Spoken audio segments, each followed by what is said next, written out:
Sorry guys. I did a new broadcast because they shut it down. So I'm gonna wait for y'all to get back in.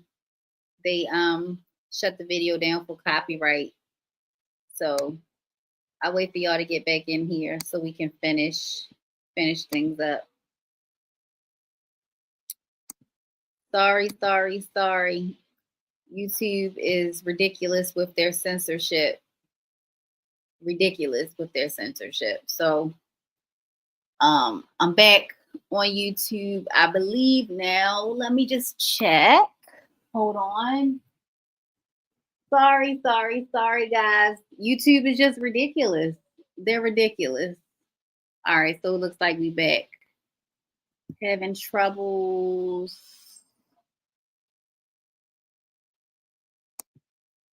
Can y'all still see me on Rumble?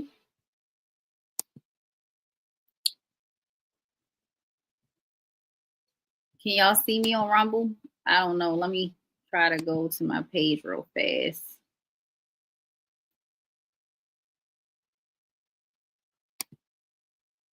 I don't know what's going on with Rumble now. That was odd. Yeah, no, listen, they it's ridiculous.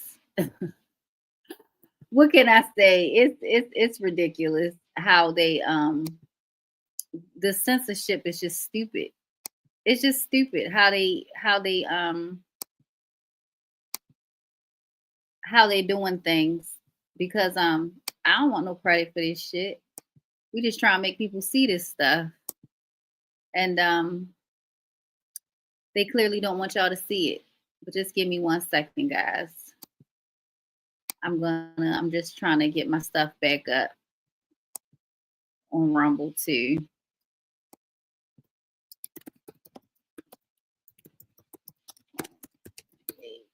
Okay. Yeah, they shut it down because of beef and vendetta. They definitely they for some reason they really don't want you guys to see beef and vendetta. I guess they don't want Parliament blowing up. I don't know, but they don't think it's anything that they even got to worry about because nobody's doing anything anyway. And what will be will be. 2 seconds, guys. I'm almost there. All right. Okay, so this is part 2. Sorry, guys, for that blip. But yeah, Hollywood is literally running this whole thing. This is it's running this whole sham of a reality that we think that we live in, this life that we think that we got control of. Now we're saying that what's going on with this? Why is it giving me problems again? Hold on, guys. I don't know why my Rumble is doing this. Okay.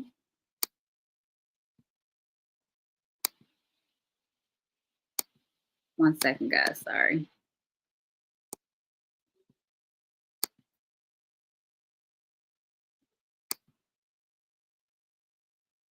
I have no idea what's going on. Let me see. Ooh. They really messing with us today. And you would have thought that it would have been the video where the woman is talking about her being injured from the flu inoculation. Hollywood. Yeah. It's all based off of witchcraft. And like I said, we can talk shit about all of these politicians, but the reason that the policies don't change is because these people aren't really in charge of anything. They're just here to seduce us and make us think that we have some kind of say or we're a part of something when we're not. We're clearly not. And they keep booting me off. They keep booting me off of They keep booting me off of Rumble for some reason, and I have no idea why. I have no idea why. I'm trying to get this fixed, guys. Hold on. Because when YouTube decides to do what they do, I know I have a backup with Rumble, and it looks like Rumble is the one that's giving me the harder time, which is ridiculous because they're supposed to be better when they're not. And in fact, when we first started, the very first video that we ever did, and I'll even show it to y'all, the very first video that me and Santana ever did was literally going viral. We were literally getting like 300 to 500 views an hour on the video when we were showing the pattern with the number 13. And they literally stopped counting for the entire weekend and just stopped and never gave us views again on the video. It was amazing. Yeah, they keep booting me off of Rumble. I don't know what's going on with that, but why they're doing that, that's crazy deep. Let's see here. They've been making it hard to log on to US channels here in the UK for the last 3 days. The screen keeps timing out for the longest time, but I'm hanging in there. Oh, well, thank you, Aurora, for staying with us. I didn't know that. Wow. Listen, they most of the times when I'm finished doing live streams, they what they do is they'll block it in certain countries like Australia, like they block it. And in fact, sometimes they even block it from Americans being able to see my videos, believe it or not. They block it in America. So I don't know what type of ridiculousness these people are and it's like little old us. Like we can't get past 1,600 subscribers. So why y'all worried about us and what we got to say? Why y'all worried about us, little old us?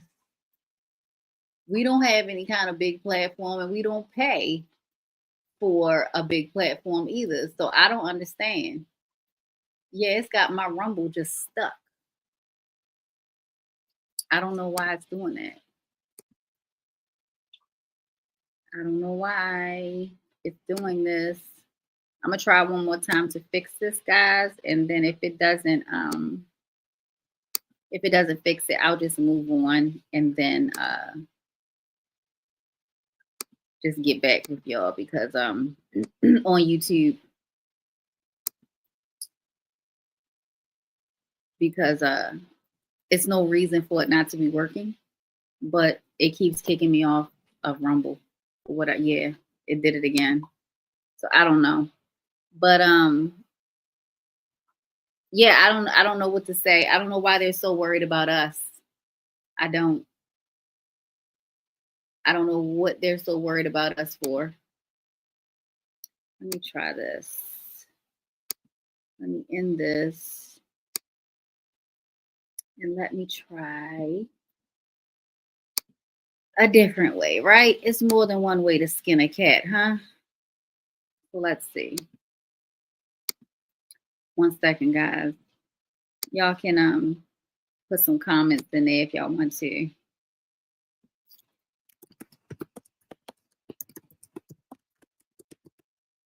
They just make me want to go even harder when they do this kind of stuff.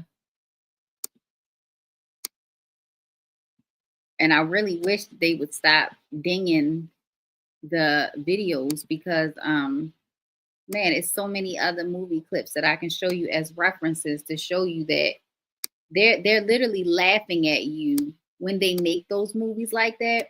When they make the V for Vendettas, when they make the Network, when they make all of these movies, it's them laughing at you. It's them laughing at you because they know that it's not going to happen. But they get to gloat and they get to make it seem like you have some kind of power when you really don't, because the collective won't do what they're supposed to do. They just won't. And I've come to the agreement to that. I'm no longer trying to save the world, but I do try to help the very few people that seem like they want to do something different. Yeah, Rumble won't let me get back on. So I'm just on YouTube now. Yeah, I don't know what that's about. But it seems on some channels my comments aren't seen. Listen, we can't even get comments left on our page. We'll see that we'll have like 70 comments. And when we try to look at the comments, they're gone. They're not there. And it's like, well, where are all these comments? One real man or woman has the power over the fictio crediti veratati. Let's see here. I'm trying to go through y'all's comments.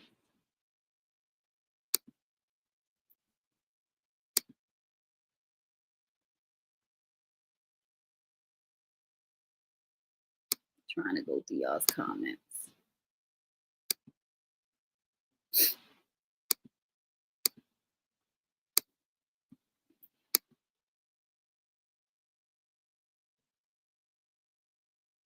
see.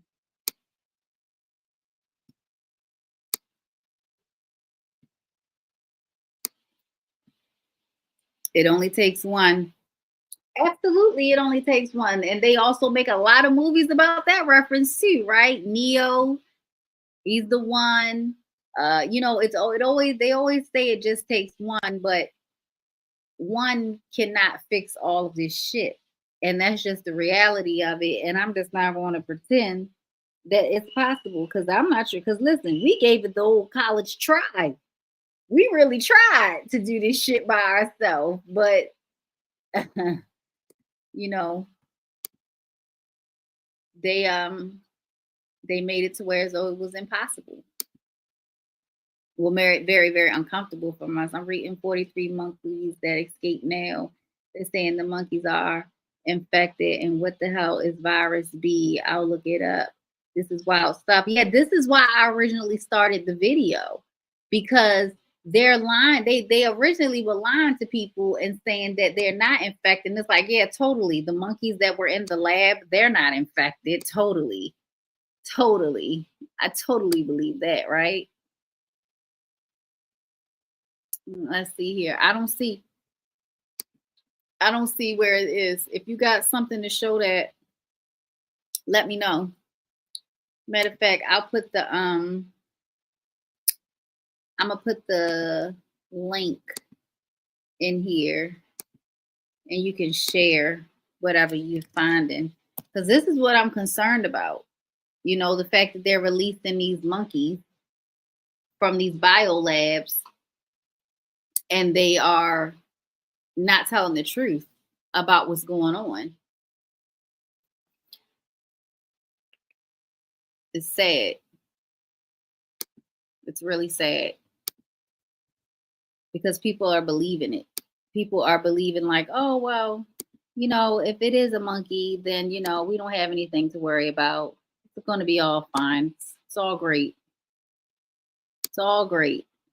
Nothing to worry about here. I'm close some of my windows down, guys. I'm trying to, sorry, be patient with me because I'm having to reboot everything all over again since they suspended us. Let's see here. Let me try this.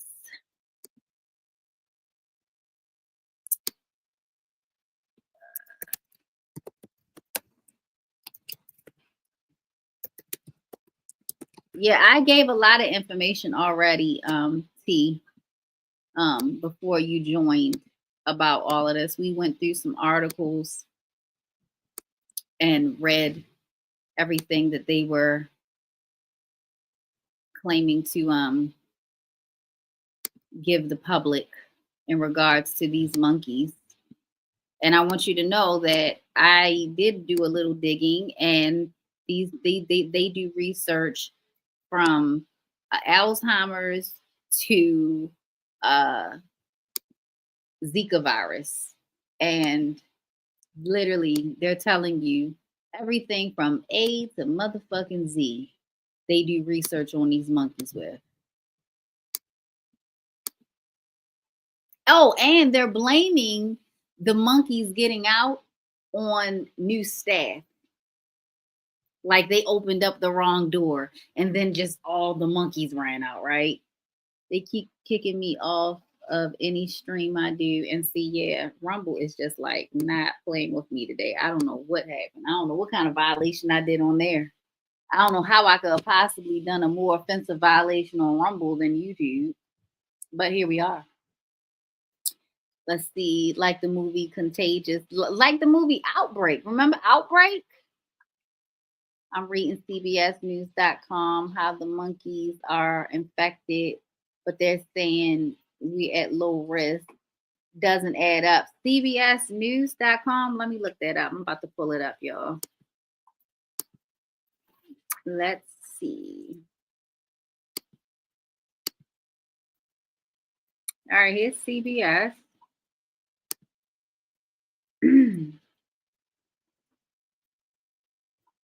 Here's CBS.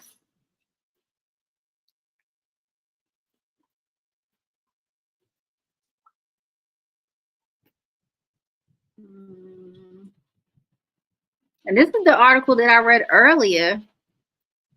And this was the article that was specifically saying that these were not infected because they were too young, because, you know, they're just so humane that they don't do it to such young monkeys. Primates escaped have not been captured. Primates are very young. Yeah, this is the same one that I read earlier. Call 911 immediately.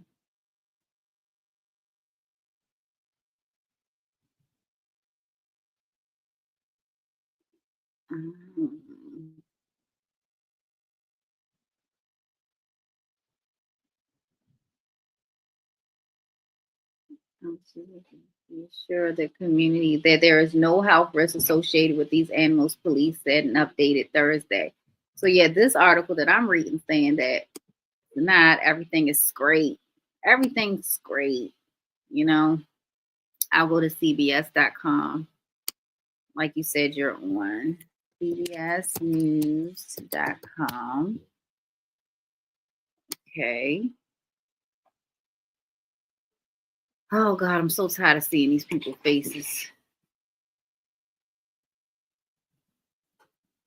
Okay. Now you see how it just jumped back into these clowns. Yeah, this is the same article, so I don't know. This is some bullshit. How can the monkeys infect a person unless they bite you? The clip you played at the beginning was that from 12 Monkeys. Yeah, no, the clip I played in the beginning of my video was 28 days later. Yeah, 28 days later. No, I know it says that they escaped the lab, but it's saying that these monkeys haven't been infected with anything. They were saying that they're too young. It's crap, because another one said that this article says that they're 6 to 7 pounds. Another article said that they were like 12 to 17 pounds. So it's all just a lie. It's just all lies regardless. The monkeys are definitely infected with something. They don't have monkeys in these labs that they're not injecting with diseases. If you guys haven't already, look at the interview that I did with Judith Baker, and she shows you how they had her creating cancer, and but she didn't know that she was creating a biological weapon. She believed that she was on the frontier of curing cancer when she was actually creating the cancer that we're all seeing right now. So this is what they do. And she did it with mice. She did it with mice. Of course the monkeys would have been chipped. So why would they need some thermal whatever they said that they were using, thermal heat stuff like the predator type shit? Why would they need that if the monkeys are chipped? You know damn well they chipped. People should be very concerned about anything escaping from a lab. Absolutely. Absolutely. Hey T, can you hear me? Hey. What you got? Well, no, I just came in to say hi. This is Okay. this is very disturbing. So the 43, I'm looking at this number 7. So what did you officially complete right now? Mm-hmm. And what a strange time to unleash this thing. The day after the election. You see what I'm saying? Like, this Yeah. is real strange. That's why I played the video. The video that I did 2 months ago. It's called Monkey See, Monkey Do. I played it in the beginning of this. I could play it again if y'all want to see it, but it's literally showing you that they were ushering in some monkey shit, and Kamala is connected to it because she's Indian, and just like the big ass third biggest statue in America, that's the big ass Indian statue, monkey statue. That's why I played all of those things. I played, and that's why somebody was asking in the beginning of my clip, what did I play? And it was the beginning of 28 Days Later, because what happened? The monkeys escaped the lab, and what was injected into the monkeys? Literally, it was rage. Rage. Wow. Yeah, I'll play it again for you. I'll play it again because there's some people that's just coming in that didn't see it.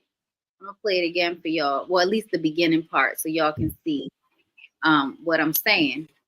It's the same thing. It's the same exact thing. Let me. How do I get out of this? Hold tight, guys. I can tell y'all like this, that someone in the order isn't happy at all. I can officially tell y'all that. Someone in the order is not happy at all. What do you mean by the order? The groups. I have come into the understanding that, how like we look at police officers and we would say there are good ones and there are bad ones. Yeah. Well, the order is the same way. There are good ones and there are bad ones. And that was hard for me to accept. Well, But they have to have good ones sprinkled in it to keep the charade going. You can't just have, like, that's why I try to tell people it's more good people in the world than bad people, because it wouldn't be, the bad people wouldn't need to pretend to be good. Yeah. Here's the beginning of the video. I know who you are. I know what you think you're doing. You don't want to get hurt. Keep your mouth shut and don't move a fucking muscle. The chimps are infected. They're highly contagious. They've been given an inhibitor. Infected with what? In order to cure, you must first understand. Infected with what? Rage. What the fuck is talking about? Get the cages open. No! Listen, you sick bastard. We're going and we're taking your torture victims with us. We're going to get you out of here. Listen, the animals are contagious. The infection is in their blood and saliva. One bite. Stop! You've no idea! We're about to kill her. Oh my God! What's the matter? We have to kill her now!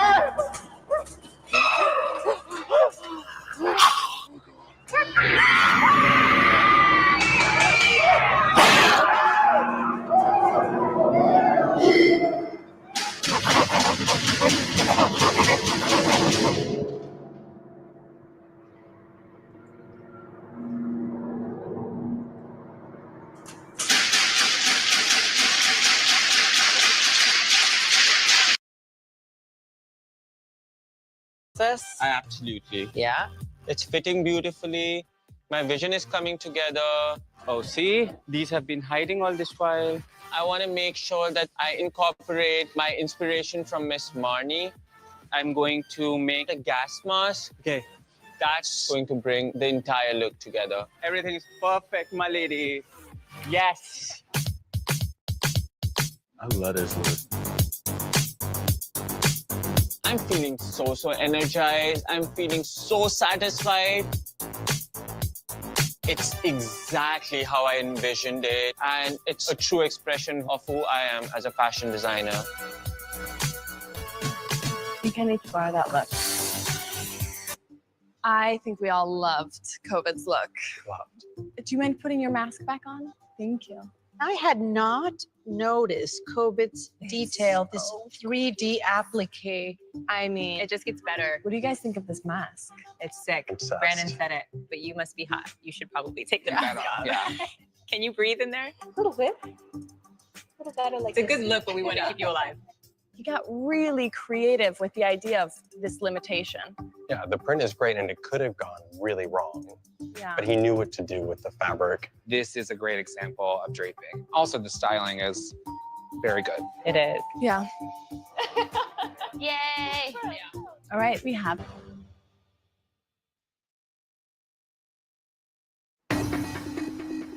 Hester, Sebastian, COVID. You all really made a bold statement with your prints. And honestly, it was hard to pick a winner. COVID, you are in. Thank you. You can leave the runway. Thank you. COVID. His name was COVID. May I ask you something? Of course. The mask. Why did you make me wear a mask? Because masks make men cruel. And what we got to each other Why to be cruel?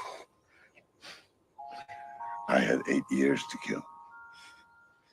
Having a worthy adversary helped to keep me sane. Was I, Master? Was I a worthy adversary? No.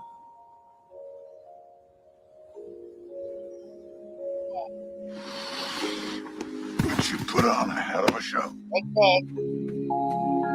I think for these motherfuckers, and that's how they think of you. Like, no. And understand, if y'all haven't seen that show, he killed that character every single day.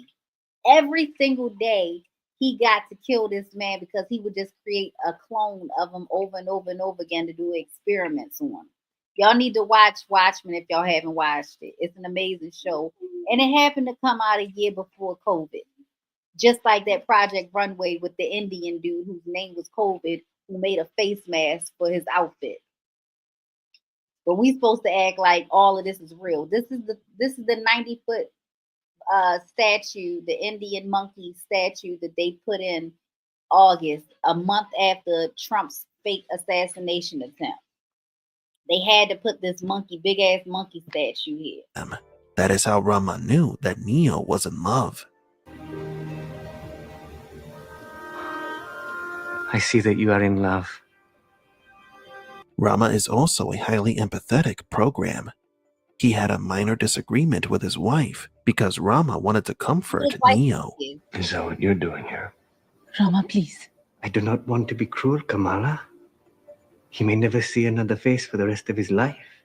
I'm sorry. Yeah, You don't have to answer that question. This program is willing to do whatever it takes to protect his family. But what if his humane traits are not organic, so to speak? What if Rama was purposely designed for a specific purpose?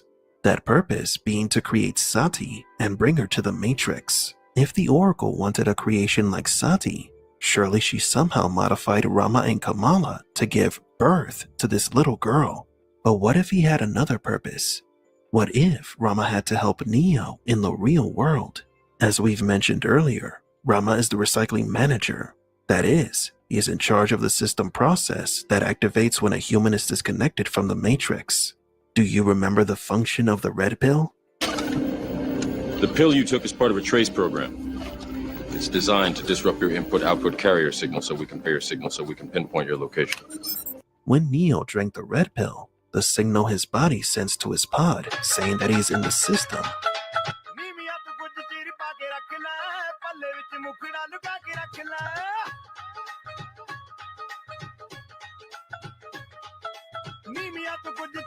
You're calling me Senator Harris, right? No, you should not. That's not on my birth certificate. Okay. Comma? Yes, please. Okay, because the Indian in me, I feel like my parents, my dad will watch. Just don't call me auntie. Okay, I won't call you auntie. They'll be like, how could you call her by her first name? She's worked so hard. Okay, so what we're gonna cook today is an Indian recipe. Yes. Because Yes. you are Indian. Yes. Okay, and I don't know that everybody knows that, but I find that wherever I go and I see Indian people at the supermarket, on the street, everyone's like, you know, Kamala Harris is Indian, right? It's like our thing we're so excited about to have you running for president. So we're both Indian, Yes. but actually we're both South Indian. Yes. You look like the entire one half of my family. Okay, thank you. You do. I've been telling people we're related already, so this is perfect. It's basically true. And so were you raised eating South Indian? South Indian food.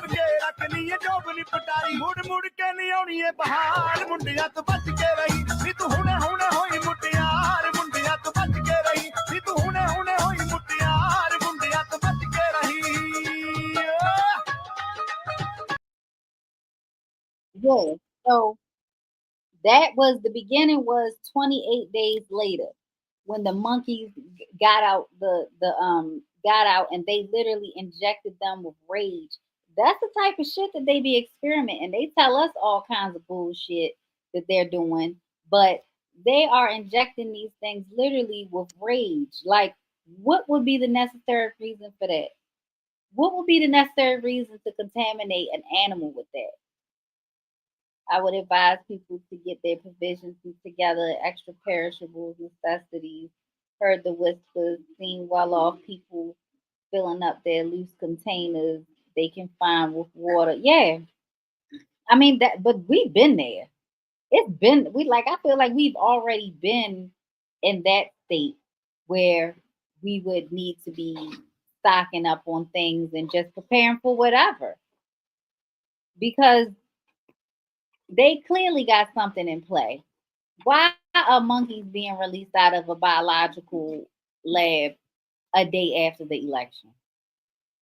Why is that big ass monkey statue sitting in Texas?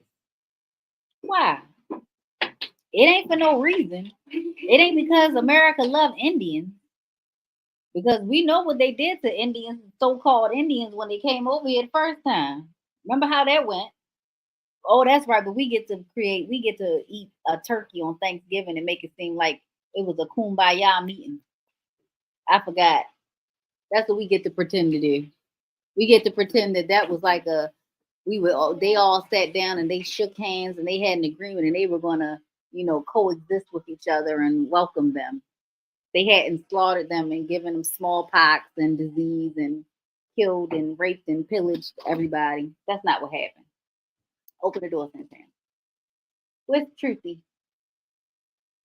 Where's Truthy? Yeah, so what is this? Findaspring.com to find natural water sources near you. I don't think it's in Mexico. I don't think it's in Mexico. I don't think it's in Mexico. Mexico, we already buy water down here anyway. We can't drink out the tap here. And nobody in America should be drinking out the tap either.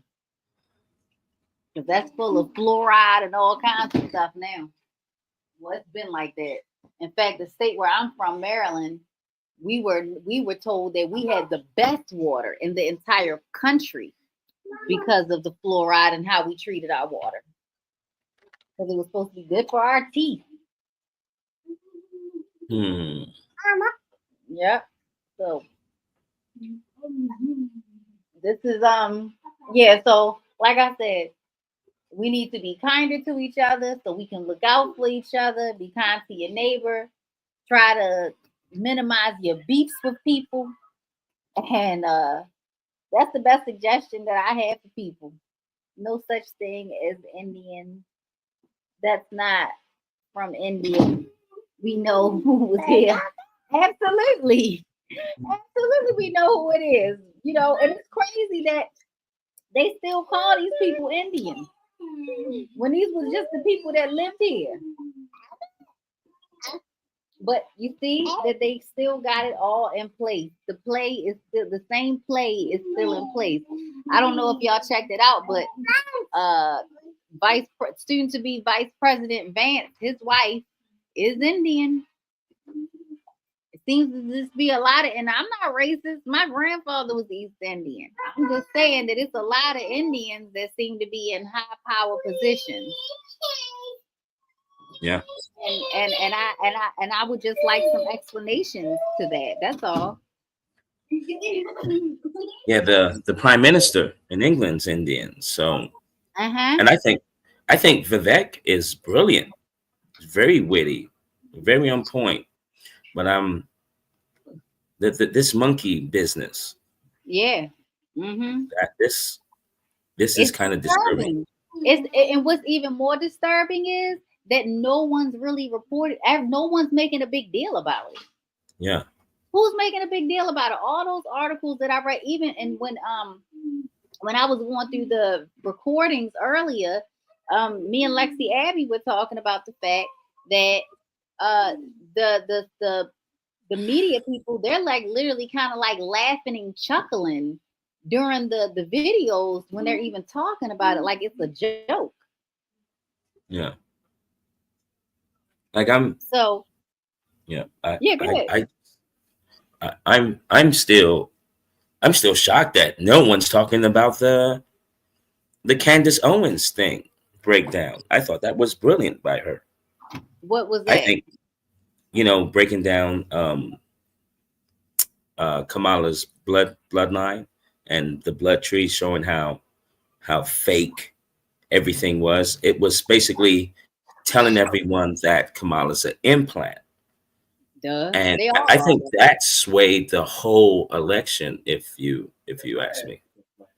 Listen, Candace Owens is a damn implant. Listen, you can't go to parents and tell parents. Well, I look at things like this, especially with Candace, because she's learning.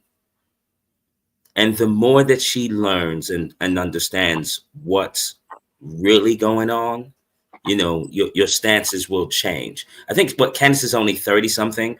And this is something that bothers me, that I'm very worried about. Candace is married to money. Candace is married. Do you know who her husband is? Yeah. Yeah. That's all you need to know. I mean, that grants her a lot of protection. Like someone can't just, do what they want with this woman, and then she has this access to certain things. And the thing that I'm worried about is that, one of the prerequisites to become, to move up the ranks, one of the prerequisites is that you have to learn Catholicism. And that for me was a serious red flag. That's why I'm going to keep my third eye on Miss Candace. Listen, your third eye and your two ones that I'm looking at should be on her. Listen, she's definitely an implant. She definitely married into. Listen, I think she's from Boston. That's number one indicator right there, being a Black woman that can get a platform like that, and you from Boston. I'm just being real. Like, she not real, and I happen to know somebody who could have been Candace Owens, but she didn't want to get bought. She didn't want to get bought and paid for it. So Candace is the same thing. Candace is the same thing. She is just, I don't like any of these people.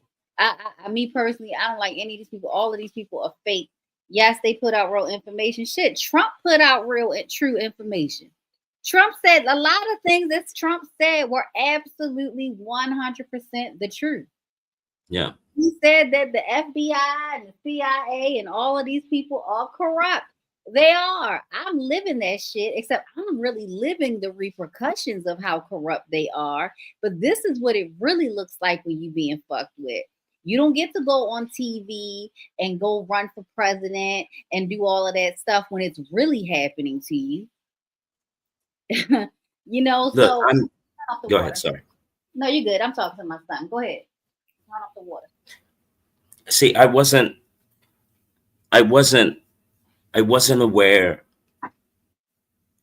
I wasn't aware of the good cop, bad cop in the order. I wasn't aware of that. Yeah, And it's- now that Yes, Now Santana that- was the Freemasonry Sorry. stuff. Santana's in the background saying that's the Freemasonry stuff. Well, I wish PBS was in here because PBS could elaborate even more about that. French Revolution. have you guys watched any of Citizens Man streams on things? No, I don't even know who that is. Who is he on YouTube? He's on Rumble also. Is he on? But let me see if I can I pull him up on YouTube right now? Yeah. Okay. But a lot of his videos get banned, so he has to transfer them over to Rumble. So you're Yeah. better off watching Rumble thing. Look. Citizen Man has now officially, and I've been telling everyone, like he's kind of, and it's not, I'm not very easy to be swayed, but he's making me look from a different lens. Okay. And now that I've looked at it from his standpoint, because we don't really know what's happening behind the scenes. Yeah, that's him. Okay. Because behind the scenes is very important.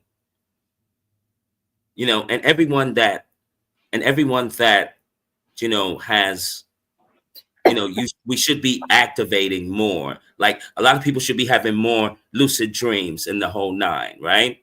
And so when you see it through that eye, things might be just not as what it seems. Like I got some shocking revelation for both of you, and I this has to be said offline.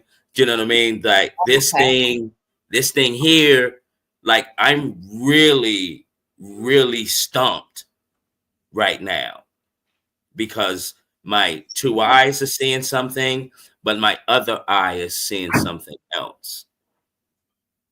Okay. Well, I gotta tell you, you're probably making some people say, "Why don't you just say it on here?" Because Well, Citizen Man has been breaking it down really clearly of what is truly happening behind the scenes, and he's a better person to break it down for you, right? To see, and he'll give a very excellent perspective on it. He's going to make you say, no doubt.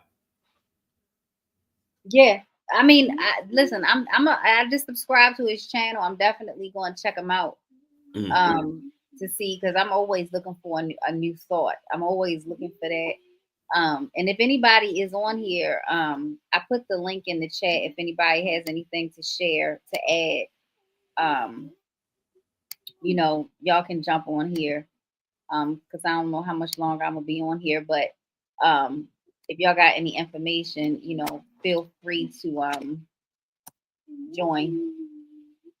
And tell Santana I said hi, and this is I don't know how you found out about these 43 monkeys. Like, yo, this is serious here. I was the first person on all of X. Oh, really? My bad. to post about it. It's crazy because nobody's talking about it. And I told Santana, I said, I think I need to do a live stream about this because nobody's reporting about these 43 monkeys who have escaped a biological research lab. Kind of a big deal. Yeah, that is a big deal. A movie line out of many movies. Planet of the Apes, 28 Days Later, Outbreak. I mean, 12 Monkeys. I mean, It's literally. But let me get this straight. Uh-huh. In order to be infected by the damn monkey, it would have to bite you, right? Or It could scratch bite you, it right? could scratch you. You know, or I was about to say, or it could be on their epidermis. It could be, it could just be, contact. It could be from the exact. I'm about to say it could be like tuberculosis. That's from you just talking. You can get tuberculosis from somebody. So we don't know. But the thing about it is, we don't know what it is. We don't know what they have. The lab, like I said, the lab. I'll share the clip again. The lab specializes diseases from Alzheimer's to Zika, literally A through Z. So, yeah, but I'm the one who broke the story on X, even though I'm not getting the credit for it because you got raw news who did it like 5 hours after I did it, and he's got over 2 million views on his. But look, y'all show you for yourself. Look, I posted this story 11 hours ago. I got 14,000 impressions on it. And let me show you breaking alerts. They posted it 7 hours ago and they got 3.1 million. You see how fake all of this shit is? This is what I'm saying. But I'm going to show you mine.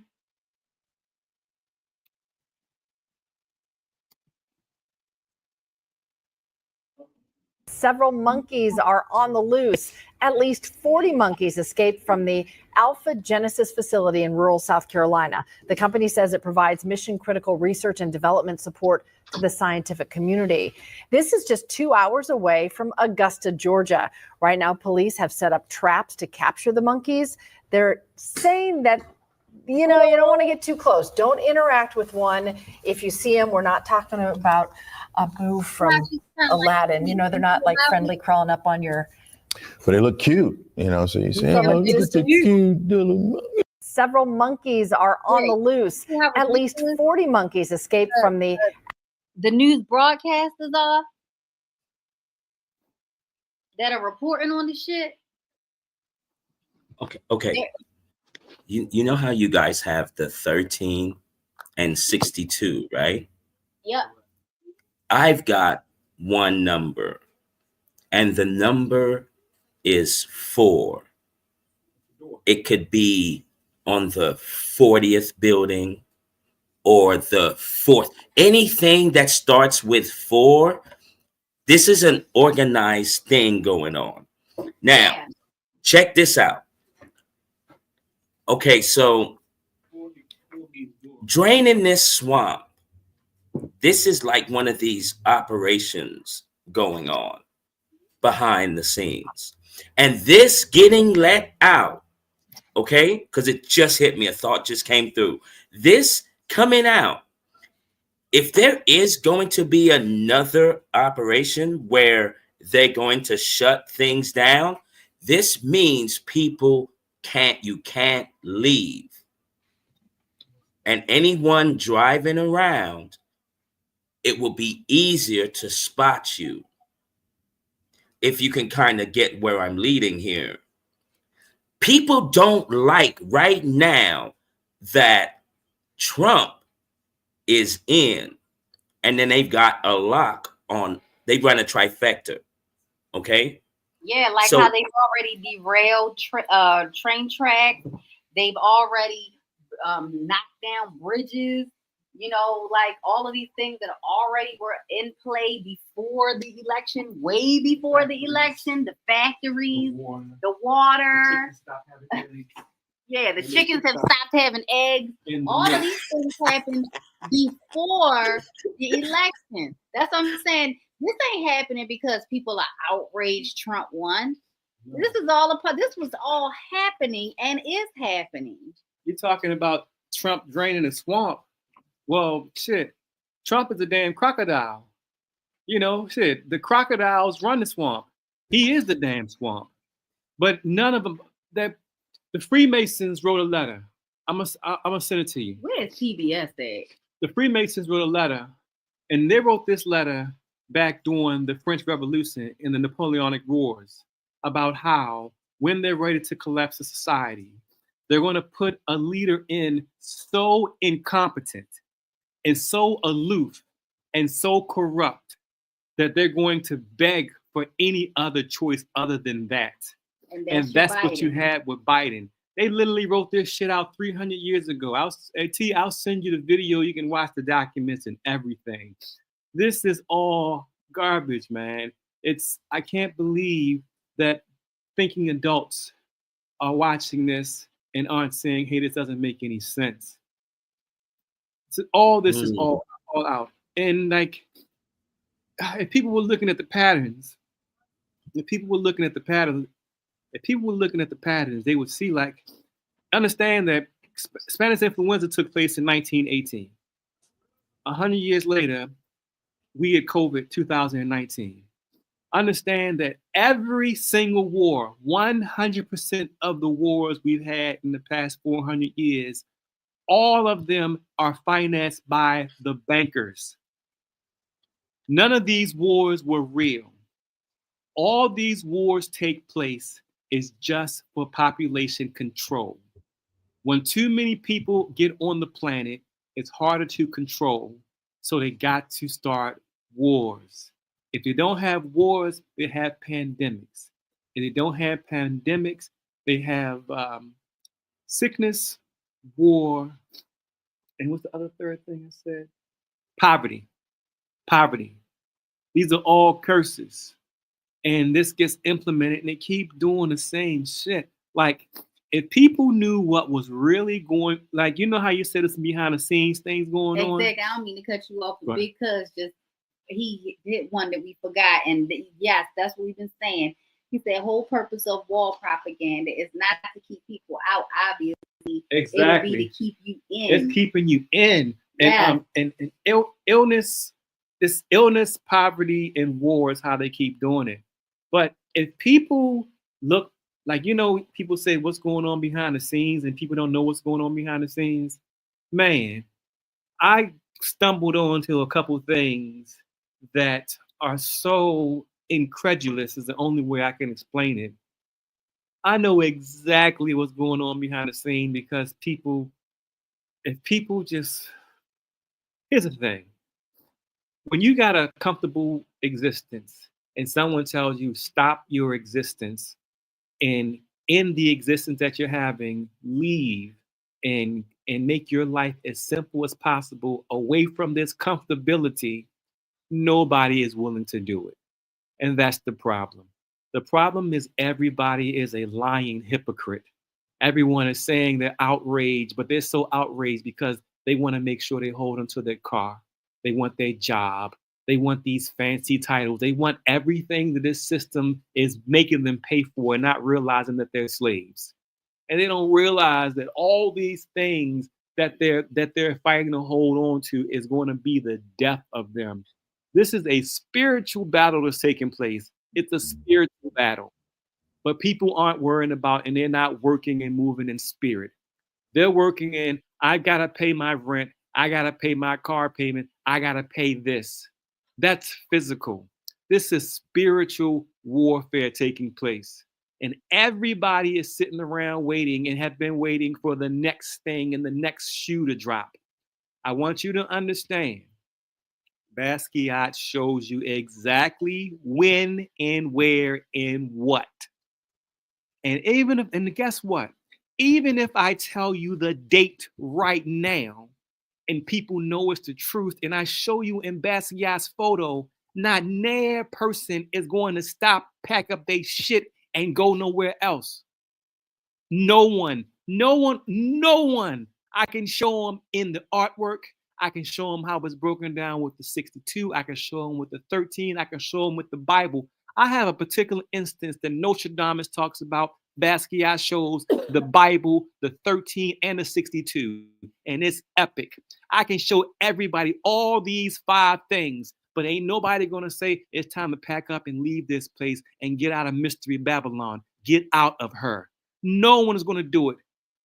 Well, y'all don't know what it looks like after your country has been terrorized and what a war looks like. I've had the privilege to serve the Syrians. I've had the privilege to be in Berlin when all the children, and listen, I was a part of this shit and they didn't even know it when I was over there in Berlin, because when the Syrians got invaded, they brought the children to Berlin. And the way they was able to get them into Germany was they said, listen, bring the kids in. No one's going to say no to the children.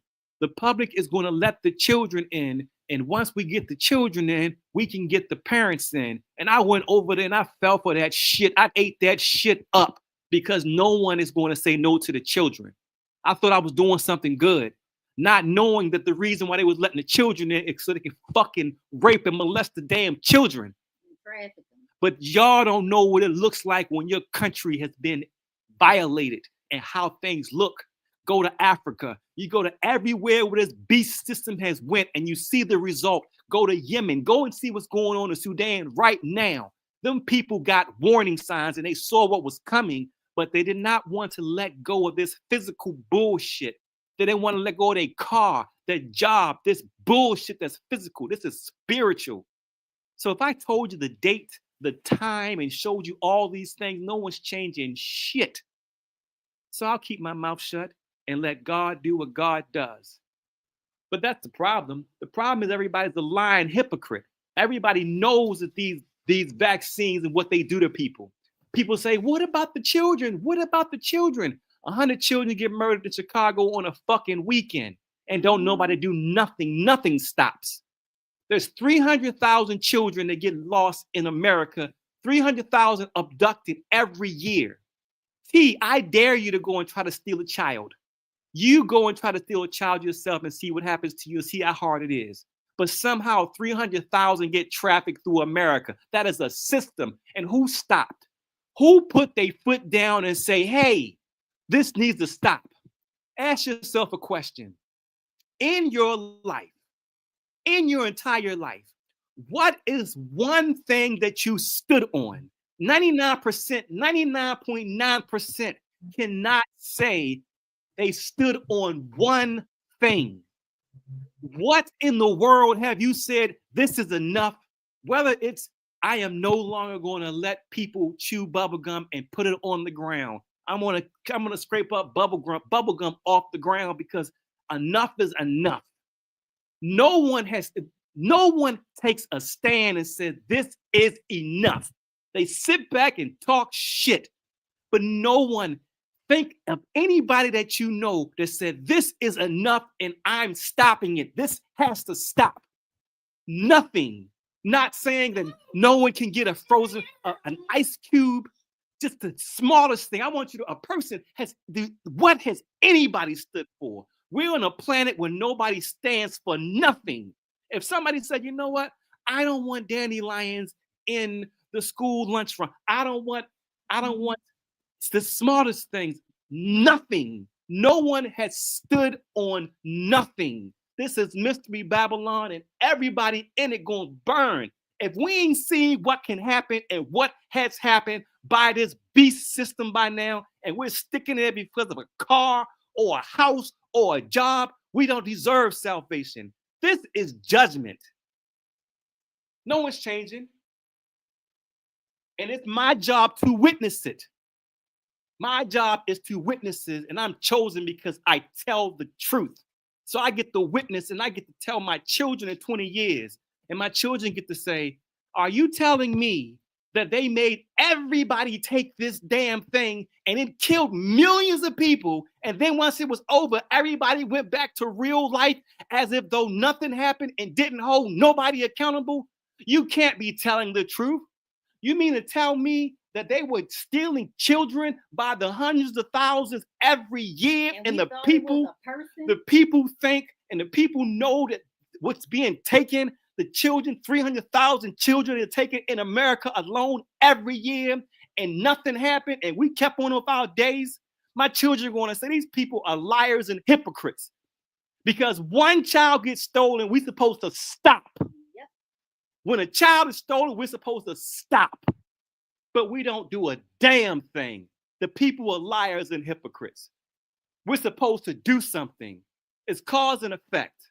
Somebody steals a child, the public is supposed to be outraged. Yep. Somebody kills a child, the public is supposed to be outraged. But we do nothing but complain and talk about a Democrat or a Republican, where hypocrites, cowards, and liars is what's going on. All this is supposed to stop. If we can't stand up for children, literally, children aren't protected. So I don't want to hear a goddamn thing about what he can do and what should be done. Children are being stolen and poisoned, and nobody is standing up. And if they stand up too high, oh, I don't want to lose my job. Oh, I don't want people to call me crazy. Oh, I don't want to lose my car. Well, guess what? That's your value. Your value is not in humanity. Your value is not in God. Your value ain't in children. It's the house. It's not children. It's not love. It's not God. People put physical things before people. People say, I'm worried about my money. Well, what about that kid? Where are those 300,000 kids going every year? You understand that 227,000 people die every day? That's a lot of people. How does 227,000 people die every day? That's called a system, a well-oiled machine. And if people would just stop pretending that there's something and better than they are not, something would fix. And let me show you, I'm going to prove his point too about the fact that we won't do nothing, because look at this. This is a friend of mine from Twitter, and her whole page, now she has 3,100 followers, okay? And her page consists of, trying to spread love and all this kind of stuff. The majority of her posts are about missing children. So I'm gonna find one. I'm gonna find one because she typically posting about a child missing like almost every day. But here we go. She just posted this one 23 hours ago. A 12-year-old girl missing. Her name is Kenya Abrams, who was last seen in the Magnolia Homes Road. And by the way, she does not live in Orlando, Florida either. Okay, so any child that she finds out is missing, she's posting it on her page. Okay, there is a concern for her safety, yada yada yada. So this post only has, and I'm going to repost it now because I haven't been on X today, other than my post. This post only has 462 reposts, and it only has 262 likes, and it's been looked at 21,000 times. Okay? Look at these numbers. This is a little black girl that's missing. She's 12 years old. She clearly has autism. You can always tell in the eyes. 4'9", 110 pounds. Missing right now. Only 462. And I just retweeted it. Oh, now it just finally changed the number. 463 reposts. 21,000 people have looked at it. Now it's starting to go up a little bit more because I just reposted it. But I can go on. And on. Here we go. November 6th. Here's another missing girl. Last seen November 1st. Let's see how many reposts she got. 277 reposts, 118 likes, and only 2.6 thousand people even bothered to even look at it. So my point is, I'm proving your point, right? Everybody is talking shit about what should do and what we're supposed to do. But listen, people aren't protecting babies. People are not protecting babies. So listen, Judgment Day is here. It's a lot sooner than you think. And when you ask the question, what did you do when you heard this child was abused? The Vatican just paid out $880 million for sexual assaulting children. in Baltimore, where I'm from, they got the oldest Catholic diocese in America in Baltimore. 800 pedophile priests have been jammed up in a court case. And all of them, not one person got arrested, and their names ain't being released. How is it that 800 pedophile priests, which means we don't know how many victims, got to be in the thousands? Why the news don't know about it? Why the news aren't reporting it? But yet people are listening to what the news say. Where are the children? Yeah, here you go. So understand. November 6th. Now it's time to get to work. Where are the children? This is all they do. Not fuck the children. Where is humanity? Well, we have come to a place where you can steal 300,000 children a year, and we're still going to work, and we're still going into these businesses. We've lost ourselves. And this is Brandy. We are lost. And when the creator takes a look at that, the creator's going to say, what did you do? And Brandy, this is another friend of mine. She only has 5,700 followers. And all her page is dedicated. You see all her spaces that she holds. She's got a reminder set. Protect your home network and children. Like all they do is post about children missing. No. And they don't have huge followings. They're not going to get huge followings. You can't even get people to even like the shit. Okay? And I'm showing y'all this to prove a point. Like, hey, there are people out here who literally make it their business. This is what they do. This is how they choose to use these platforms. And this is all they do is post children that are missing. And you see by the numbers, no one gives a damn. Understand how many people tell me how stupid I was for being a whistleblower. All the people, all my rich friends who are still rich, understand. I consider I was making more than $100,000 a month with my prison contract over the past 13 years. It was rich to me. I bought anything I needed, I was able to have. And they say, man, you so stupid, man. Why would you do that for a bunch of prisoners? I'm gonna tell you why. Because they are better than what's walking around in the street. You know why? Because somebody goes and touches a child. When they get to prison, they get justice finally. The prisoners will not allow a chomo to have a nice existence or an existence at all. They have more honor than the population. They are protecting children better than these people who are judging them on the street not doing a damn thing. Or hey, let's talk about Big Cuz. Absolutely, nearly 60,000 women of color went missing along the East Coast, mostly District of Columbia, and the virus native choke. Yeah, let's talk about the indigenous women. Let's talk about Alaska and Canada. And even here in America, the other little places where all the native indigenous women are that go missing, and they don't even report it on the news. Like literally, they don't even let you tell you. They're not even telling you all of these women who are literally being sex trafficked, and they take them from this side of the world all the way to the east. And y'all, you know that slavery is legalized in the UAE. It's legal. Yeah. You can buy a Nigerian right now on Facebook for $400 right now.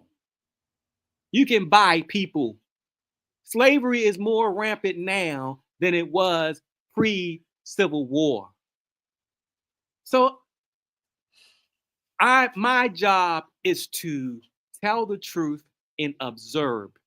Because the question is going to be asked by whatever creator who you want to worship. What did you do? So you're telling me that you going to this job was more important than helping find this child. You're telling me that you know that the government is poisoning people, but you want to go back to work for these people? This is what you're telling me you did? Understand that that's not going to be a good answer. It's not going to be a good answer. And those prisoners whom we want to talk about, well, they have a code. You touch a child, you die. We will kill you if you touch a child. But you understand, you touch a child and you work, if you were an Epstein, if you were a Diddy, if you were a priest, if you were a pastor, you touch a child, they will fight the child. They will fight the child. But in prison, you touch a child, they will take your life. And perfect scenario, because Big Cousin saying what's scary is it's not some monster in a dark cloak. It's your relatives, neighbors, and bus drivers seeing the people that are vulnerable. Absolutely. Because guess what? Guess what happened? When I was a young girl living in my neighborhood, a very secluded neighborhood, it was, well-to-do, so they say, type of people, judges, lawyers, all of those kind of people living in this neighborhood. We had a pedophile. Literally, one house was in between me and the pedophile's house, and everybody knew his ass was a damn pedophile. Everybody knew. Now, tell me how many years he got in prison. Ask me, how many years did he get in prison? How many? No. He died. None? He died miserably in his home in North Carolina. He lived a full life. He never saw one day, and he was molesting his 3 daughters that he adopted and his adopted son.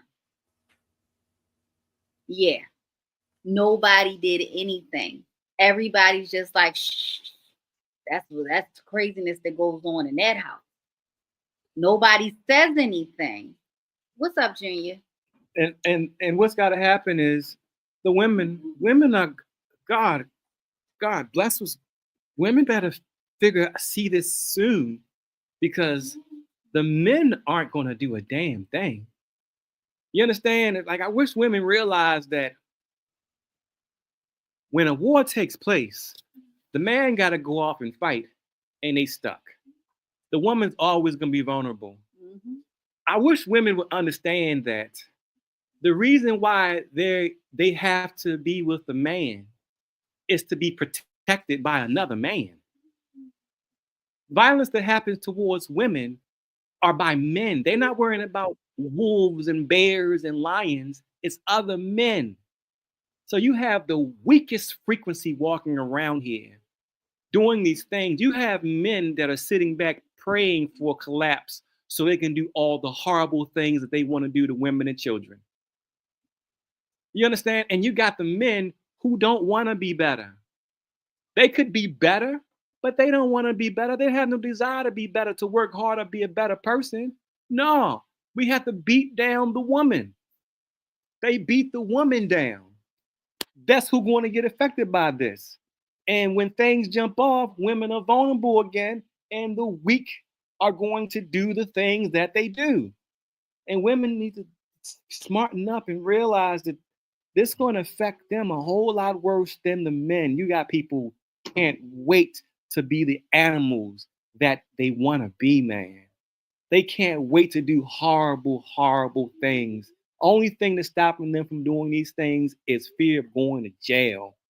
But when the system is gone, which is Jesus, which is coming, what are you going to do?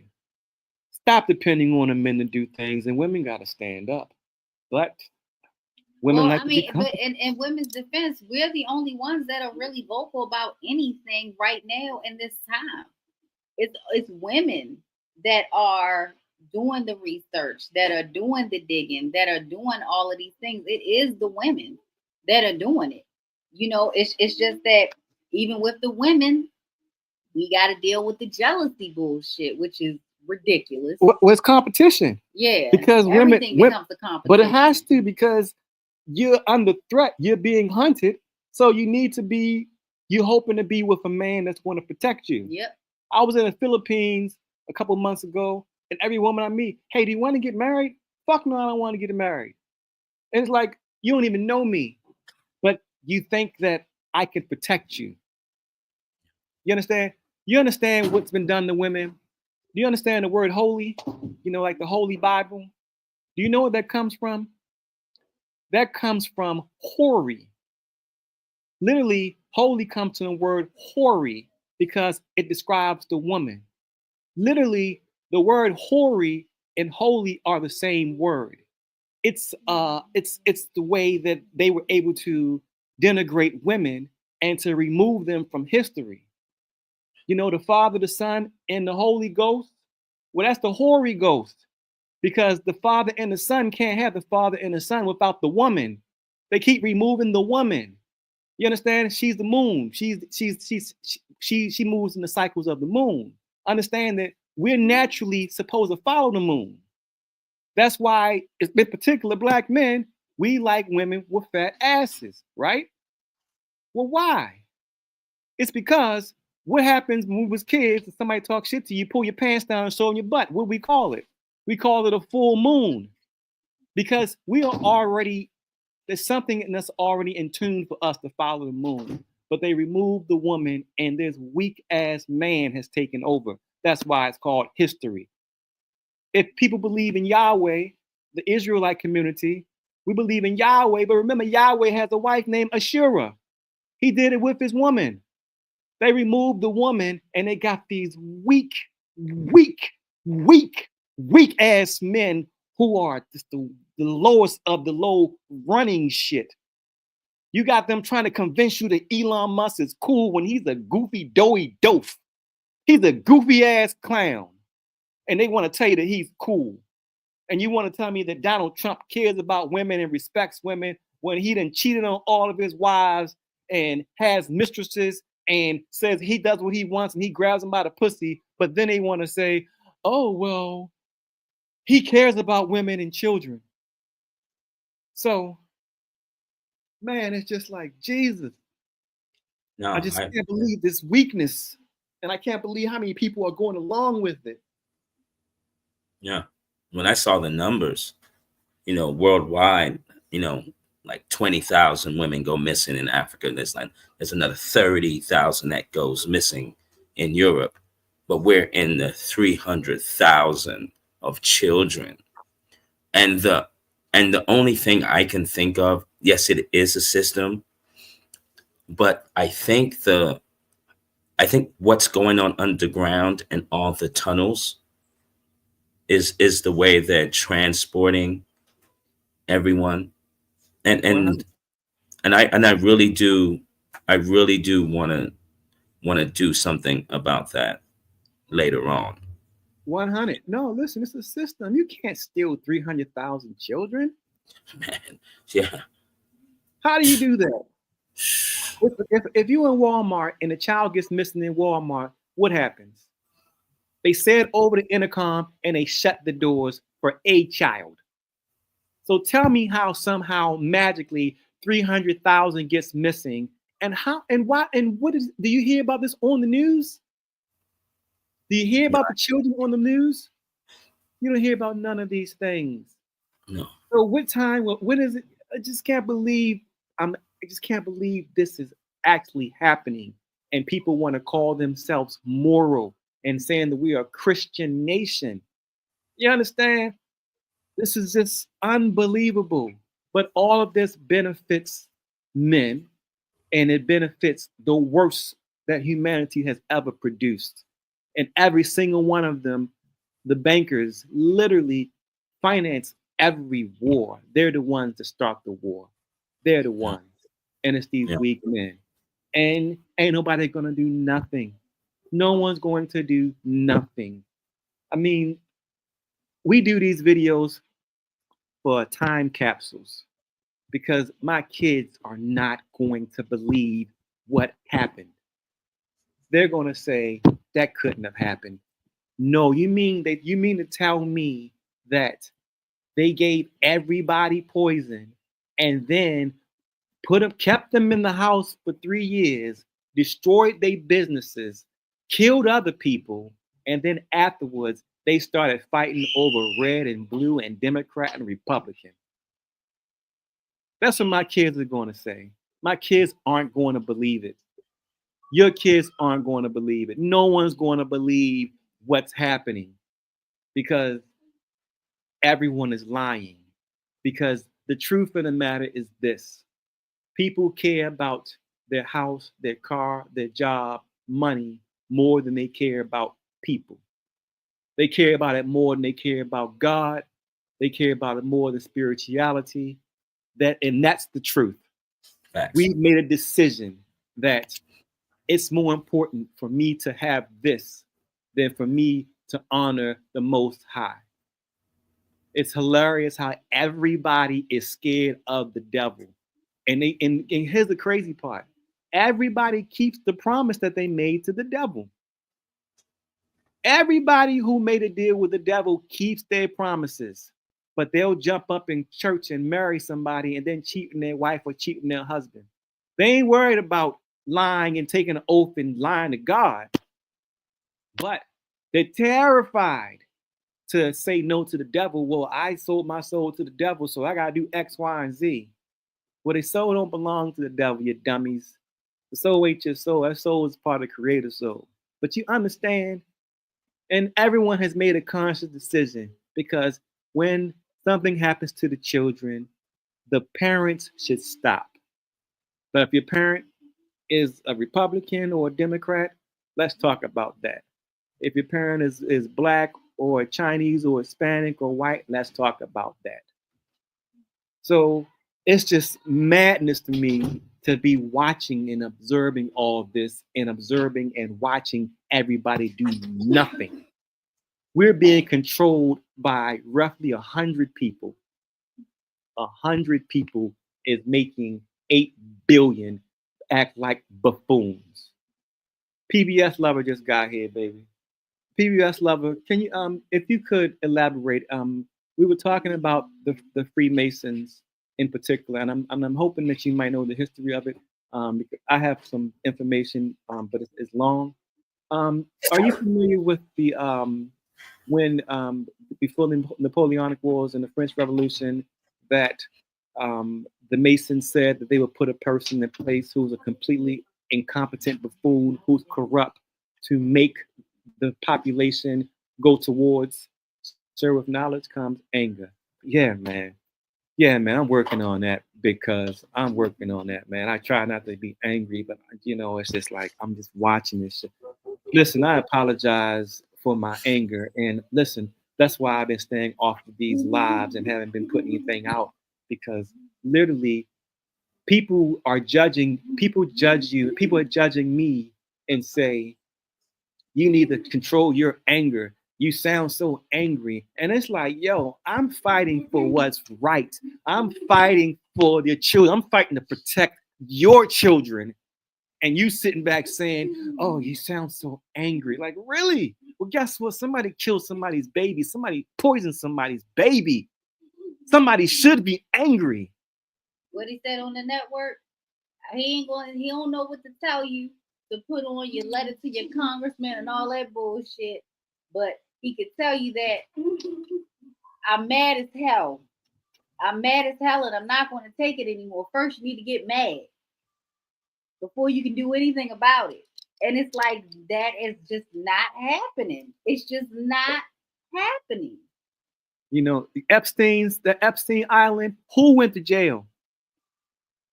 Y'all watch 60 Minutes when they try to pull that swine flu off in the 70s? Who went to jail? Who went to jail for that? You grew up in the 80s like me? I mean, I was around the 80s. Everybody was terrified of AIDS. We was terrified. They had people thinking that you kiss somebody with AIDS, you can get AIDS. We were petrified of AIDS. Yeah. Who went to jail for that? Who went to jail for any of it?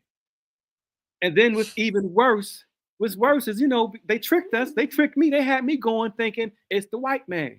It's the white man. Well, if you don't know who is doing it, just take a look and just use your common sense. It's not the white man. It is a system of weak people. You look at those parties where Diddy, Trump, Epstein, and Oprah, and all these people, it's a club. Yep. You and look they all different races. Exactly. You look at Tuskegee. Now, we sat back and was so angry at the white man for the syphilis, the syphilis, what they did with syphilis back in 1932, last 1972, 40 years, where they infected black men with syphilis on purpose. And everybody got mad at the white man, right? The white man this, the white man that. But I got a question for you. I have a question for you. It went on for 40 years, 1932 to 1972. You understand that in that 40 years, not one single other participant ever received penicillin. Penicillin came on 1959. So 21 years after penicillin, they still did not give those black men penicillin for syphilis. I have a question for you. How many black doctors were in America between 1932 and 1972? So you understand that there's a system in place where all 100% of the black doctors did not treat 100% of the black men for 40 years. It was not the government who injected those people with syphilis. It was their black doctors who did it. Yeah, like my black doctor who injected my son. You understand? Who This got is- to basically laugh at me when I said, "Hey, you know the vaccine did this." Hey, guess what? Everybody knows who knows me and what courses through my blood knows that those who have done things to my son are going to deal with me. You understand? And people, you understand that it's not a black or white thing, it's a demonic thing. But people are so fake and just liars. But understand that that white man didn't go into the black community. Black people couldn't go to white doctors in 1932. That was done by their black doctors. Penicillin, you look it up for yourself, 1959. That went on to 1972. Every single one of them died. All of them could have lived with just a shot of penicillin. But they could not get a shot of penicillin for 21 years after the release of penicillin from 100% of the black doctors. You understand? That's a system. That is a system. It's the same system that's been in place. And somebody needed to say, hey, that's enough. But no one's saying it's enough. They're saying my car, my house, my bills, my money. Or how about in the 80s when all those children went missing? Remember the Atlanta child murders? Remember that? The Atlanta child murders? They tried to make it seem like it was an individual getting hundreds of children. Yeah. An individual, one person. And the murders continued after the man was in prison. So the murders continued after the man was in prison, and they still saying that it was him. You understand? And people accept it because they want to go along and get back to their lives, not knowing that we're being watched and we're being judged. They're liars and hypocrites. If you don't see nothing wrong with the world today and you keeping on with your stuff, then that's fine. What can you do? Simple. Do you know what $50 would do at the dollar store for homeless people? I don't show my videos because I don't like showing videos of giving people stuff because I don't like doing that. But $100 goes a long way go to a bridge. You understand that if it's the bridge we used to go under in Baltimore, it's a place called Martin Luther King Boulevard in Baltimore, Maryland.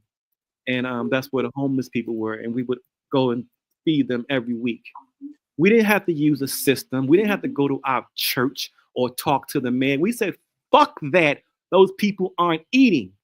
You know, $100 buys at the dollar store at the very least. It'll buy you 500 packs of oodles and noodles for $40. It'll buy you 40 gallons of bottled water. Just $100 can feed 40 people under a bridge.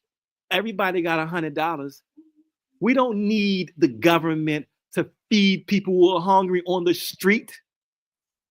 Just if people just cared a little bit about somebody else, it's cheap. And anybody can do it. No one has to get permission to go and feed somebody, but ain't nobody getting fed because they're all liars. Humanity is being judged. Yep. And like I said, Hollywood is literally rubbing it in your face when they make movies like Network and they have the actor playing out that role so eloquently and getting you all riled up and talking about, they're talking about oil and they're talking about all of this stuff and people can't eat and prices of gas and all of those kind of things and telling you to scream out your window because they know that you're never going to do it. They know that we're never going to do it. If Tyler screamed out her window and said, "We're mad and angry, we're not going to do it," then they'll do it. Yeah, but why? But isn't it funny that none of the celebrities do that? Why hasn't Beyonce done that? Why would she? Why haven't they done that? She's got songs about freedom and all of this stuff, but why aren't they telling people what needs? Why aren't they coming into the neighborhoods and supporting the people and saying it's because these people are not for you? They only show up when they have to be told because these people aren't even controlling their own lives too. That's the other thing. They have no control over their lives. They're slaves. Beyonce is a 43-year-old woman, a mother of 3, wearing chaps with her ass hanging out, hawking candles, perfume, Levi's jeans, and whatever else they can make her sell right now. You think she want to be doing that? Don't you think Beyonce felt like, man, when I was 21, I was working so hard at this time. By now, she should be retired and they should be like making like a tribute things where other people are singing her stuff and she should be sitting down just enjoying the life. No, she's in Dubai singing, performing on a foot she just had surgery on. These people are slaves. And unfortunately, since people want to pretend, everybody that you know and talk to all sitting back and waiting for the next thing to happen, right? Everybody's got this feeling like, oh man, what's the next thing going to happen? Everybody knows. Everybody's worried because everybody's saying, why is it so quiet after the election when little do they know that it's not quiet at all. They released monkeys in a bio lab and they have no idea where they are. But because the news isn't reporting on it, it's not a big deal. And they're lying to the public and saying that they're not infected and it's nothing to worry about. Just don't engage with them. Just call 911. That's 300,000. Yeah, that's crazy. That's crazy. 1,000 children. Okay. But I tell you like this, Santana. I've been really, really upset over the years, and one of my main things, I'm manifesting something really, really, really big. So when you said, I think someone said, judgment, no one can run away from judgment at all, and this is the time for that. And I assure you, Santana, that especially with the babies, when I heard that for the first time and the numbers, it was too staggering to ignore. It's too staggering to ignore, and that's something that we will do something about that. I bet my soul on that. Well, brother, I am happy to hear you say that. And take a look. I don't know how to share this. I'm such a share, right? I'm sorry. Hold on really quick. Hold on, okay? You're fine. I found it.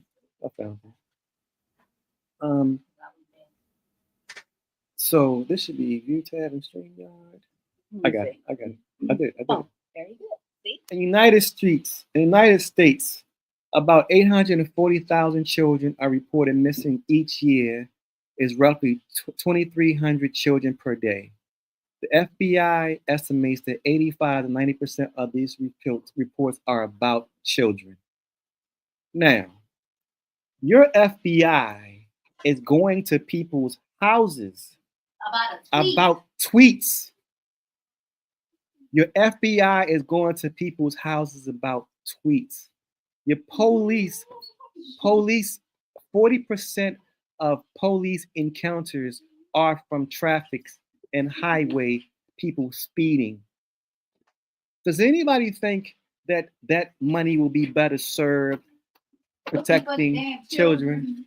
If we've got cameras everywhere, from your phone, from Ring doorbells, how are 840,000 children going missing every year?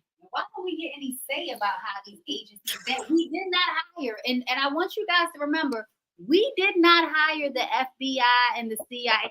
We didn't hire these agencies. The government hired these agencies and promised that they would and they promised that they would protect us. These were the precautions that they took. So we get no say. They get to investigate their corrupted system, and they get to not do a damn thing when people are asking for help. Like, how many videos have me and Santana done where we're calling the FBI, telling them what's happening to us? And what do they get to do? They literally got to say we were crazy. And hang the phone up. Understand that. Okay, PBS, you can unmute whenever you want to. Oh, PBS, please feel free to join in. Join in whenever you're ready. Y'all gonna have to give me a little leeway for the next 15 minutes. Ariel's downstairs making dinner for the kids. So I'm just saying that. Hey, what will make humanity stand up? Like, you understand that we are lost. You understand that children, every time a child is born, it is a blessing.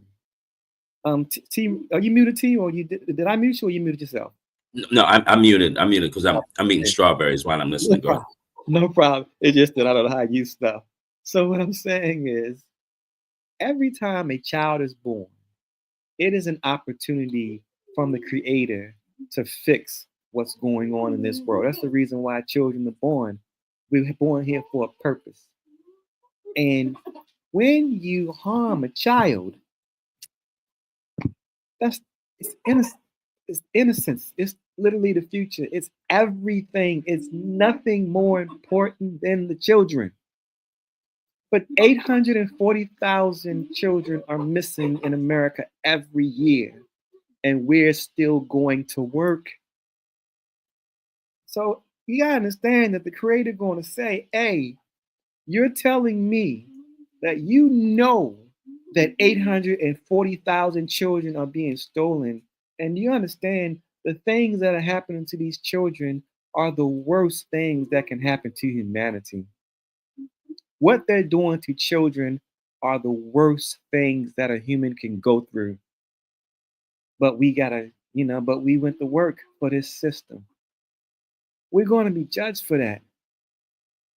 And the crazy part about it is we can fix it. Everybody could fix it. But people want to just fight. They want to fight over bullshit. It's like in Rwanda, when that genocide took place in Rwanda, when the genocide took place in Rwanda, America got involved, and they agreed to send over weapons to not fight the fight, but to go there for a peacekeeping mission. Do you know why over 300,000 people were slaughtered in this 100-day period where this war took place? The reason why America didn't intervene is because in Congress, they were fighting over what colors the tanks would be. Look it up for yourself. Don't believe nothing I say because people who look like me lie. And when a person finally comes along who looks like tells the truth, you don't believe me. I don't blame people for not believing nothing I say because the people they put out there in front of you are all liars. But you understand that over 100,000 people were slaughtered because Congress was fighting over which color the tank should be to go and stop the genocide. I have some information that is so disturbing about what this system is trying. Hey, PBS lover, how you doing, brother? Welcome to the stage. T. Wriggles, welcome to the stage. Y'all go ahead and get it in because I gotta get myself together. Go ahead, brother.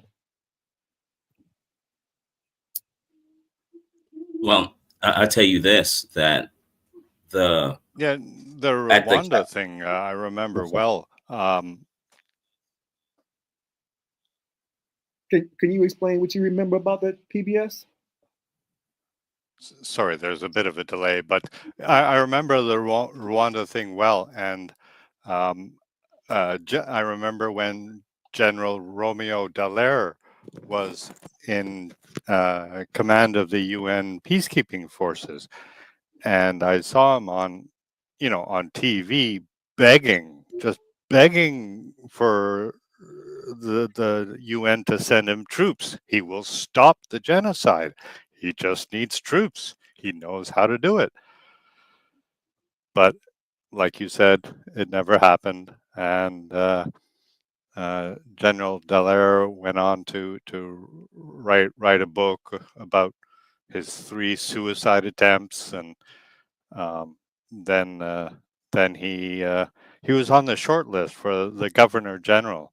And I remember talking with a friend and about it, and we knew he wouldn't get nominated because he spoke his mind. And wow, his story of how when his mind changed from being able to achieve peace with troops from realizing he's dealing with evil, and that was quite a story. But I am curious about Santana, about that information you said you have. Gosh, listen, that is a God. It's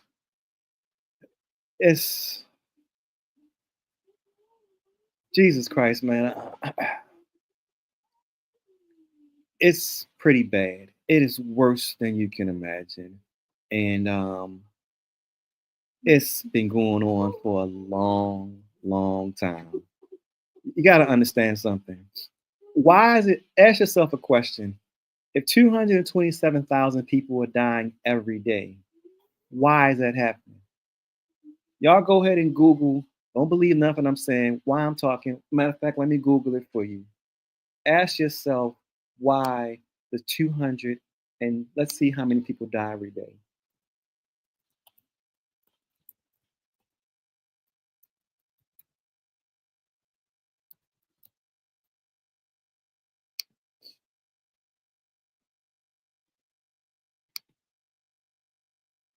Okay. So, average, they're saying right now, this is dropped. 2024, roughly 170,000, 170,000, basically 171,000 people die every day.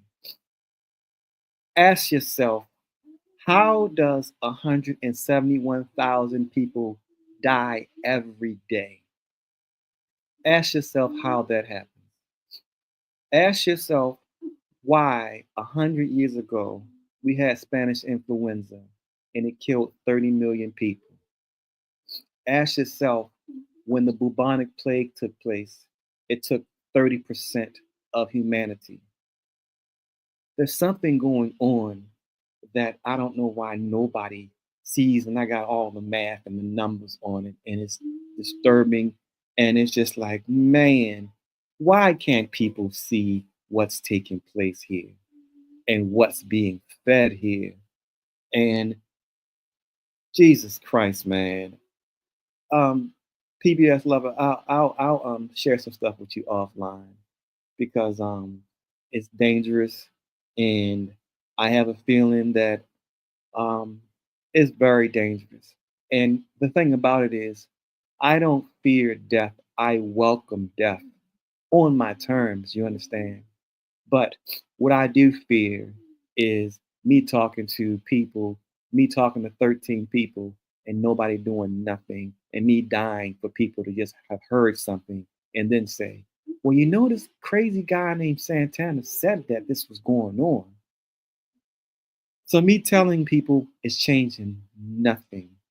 Only thing I do is anger people because people hate it when they're being told that you're not doing shit about humanity and you live in it.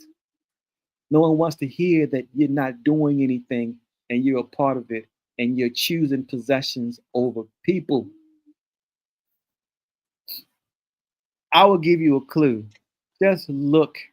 You know that all of the banks finance all the wars. Go ahead, brother. Go ahead.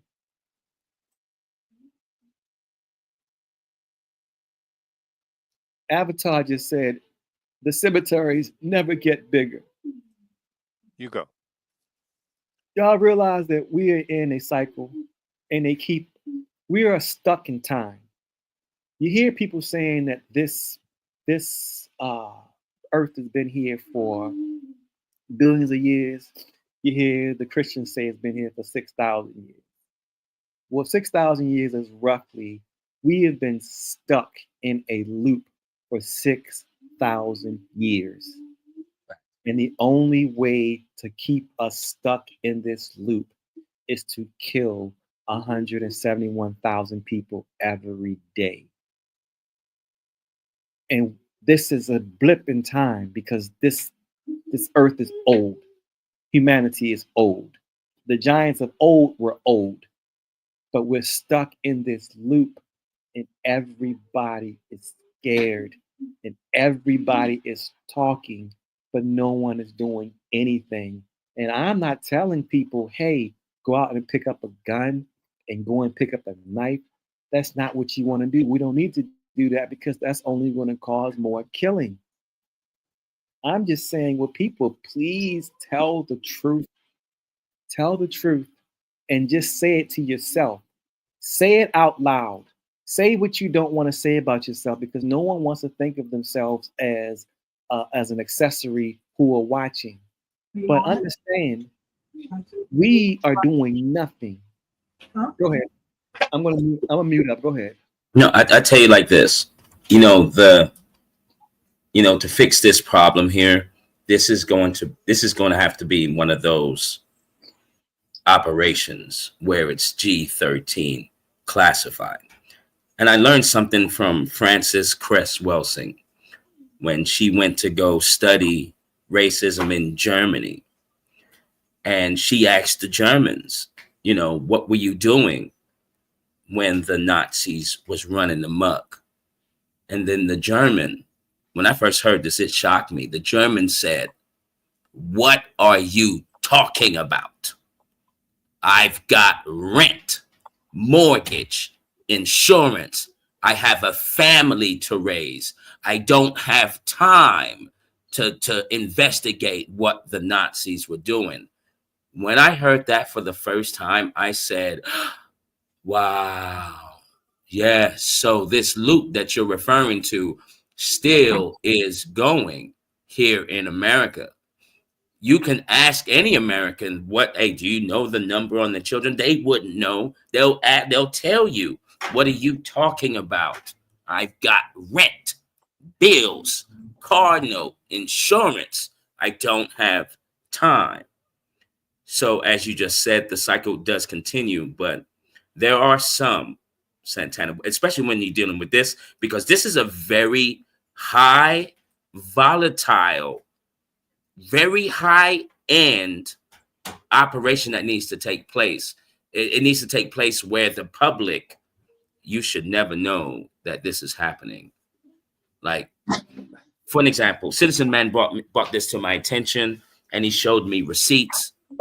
He showed me receipts and showed me that most people think Hillary Clinton is alive and well.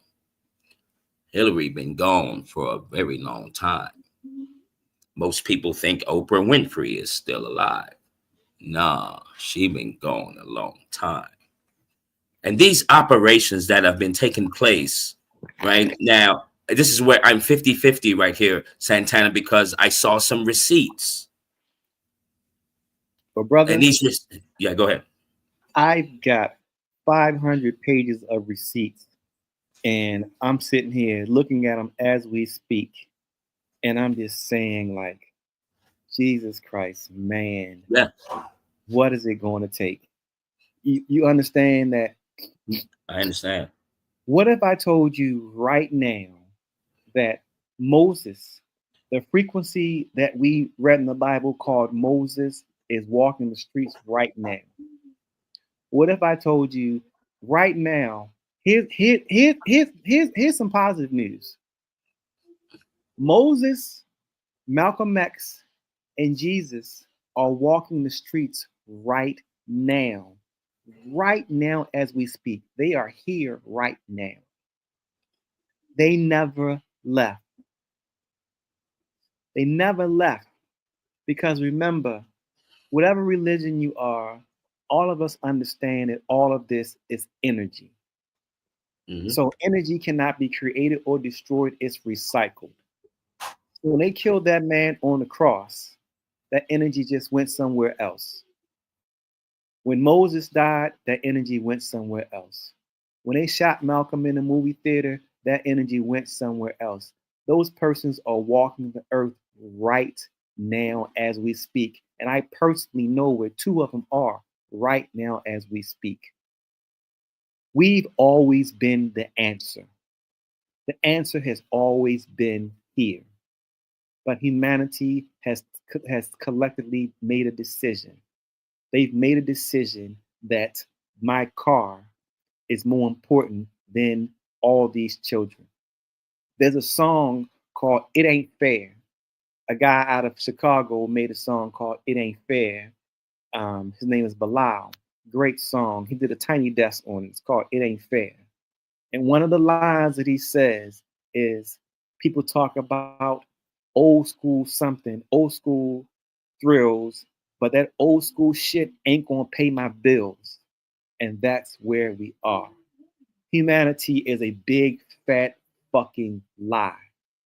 Because what humanity needs to say, instead of building them up saying they're a good person and I go to church on Sunday and I pay my taxes, humanity needs to look itself in the mirror and say, I choose this house over your child.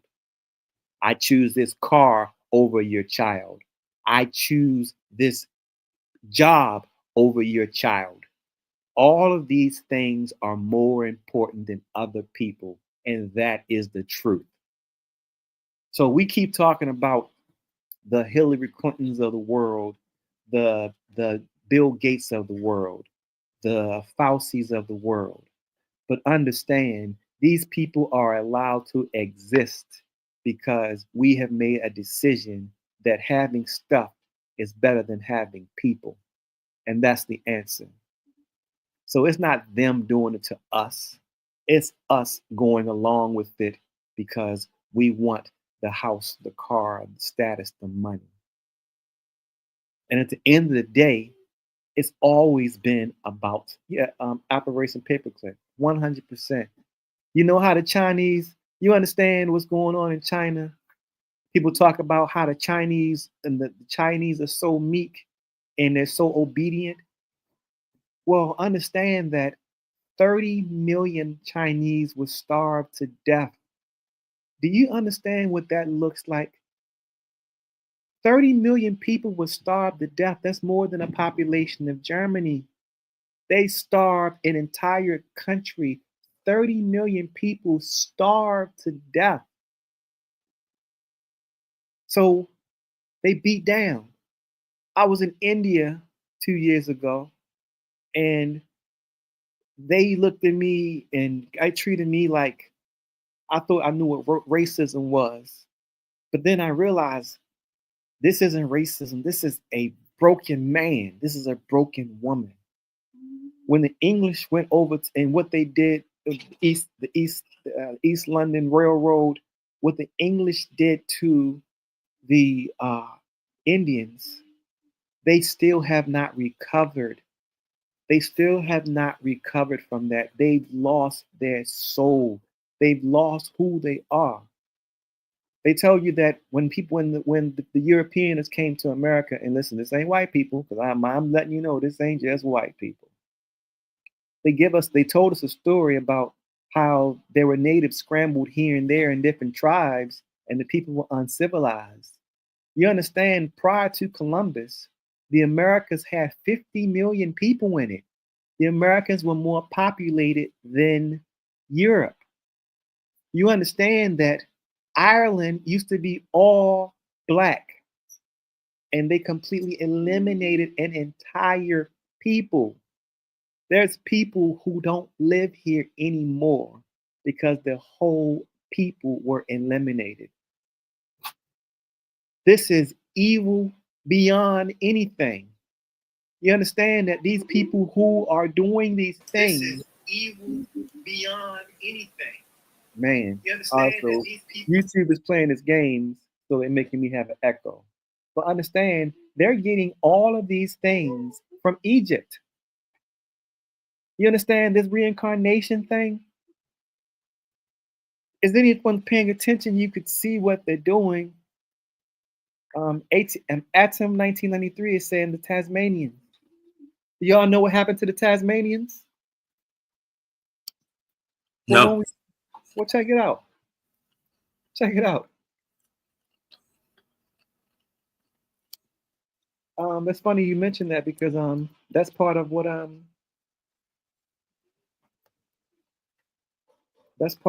found, what's taking place. Jesus.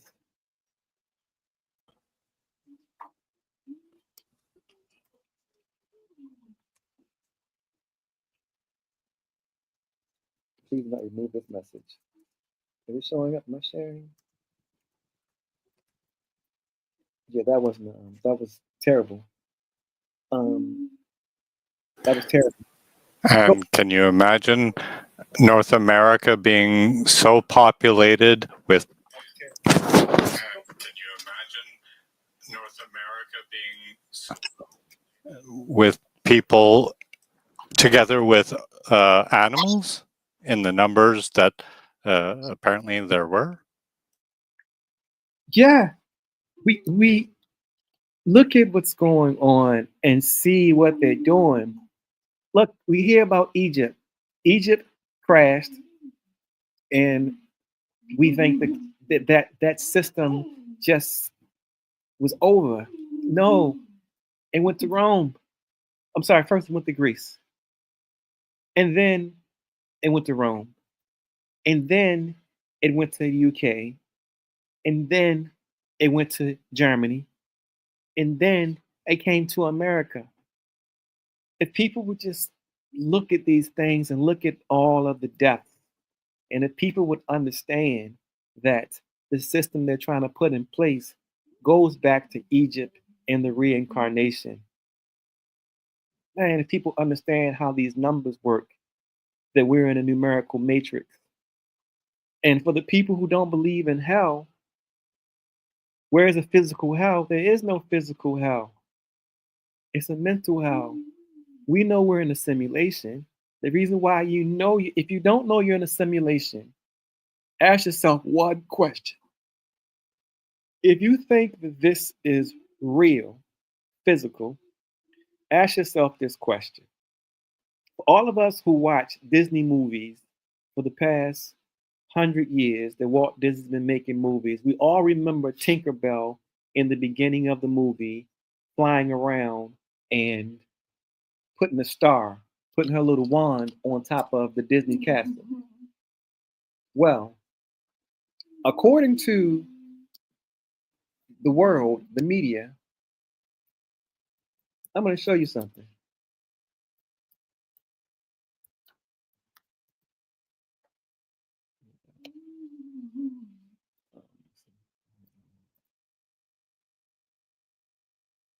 Tinkerbell Mandela. Okay.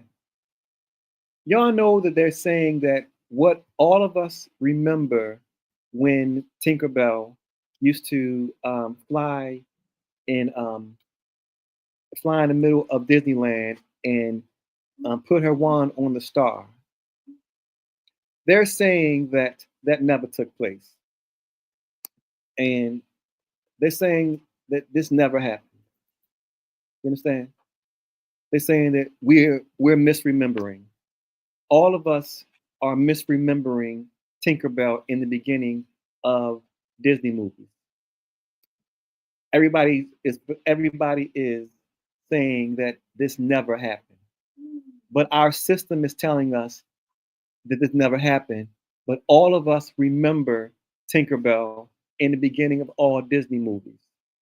Now, if you go to a person who has a VHS videos and DVDs of movies from the 70s, 80s, and 90s, she doesn't do it. Now, how can the Tinkerbell that we all remember in the beginning of Disney movies, how could have that been erased from everybody's VHS and DVD? Am I the only one who remembers that that took place?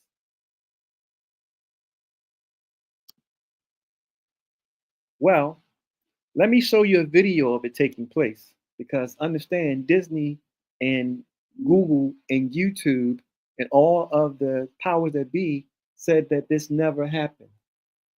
This never actually happened. Disney did not release a video into the intro where Tinkerbell does a dot on the word Disney.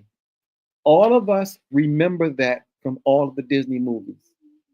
But somehow, if you go to your VHS and your DVDs, it's not there. So who has the power to magically erase physically the Tinkerbell from all your DVDs and your VHS tapes of everybody in the world who owns them? A simulation. It's a simulation. So the simulation that we're living in right now, Beck, understand that for those who are watching, hell is a simulation. Hell does not exist physically. Hell exists in a simulation, the same way we're living in the simulation right now. The same way we're living in the simulation right now that feels and seems real. Hell exists the exact same way.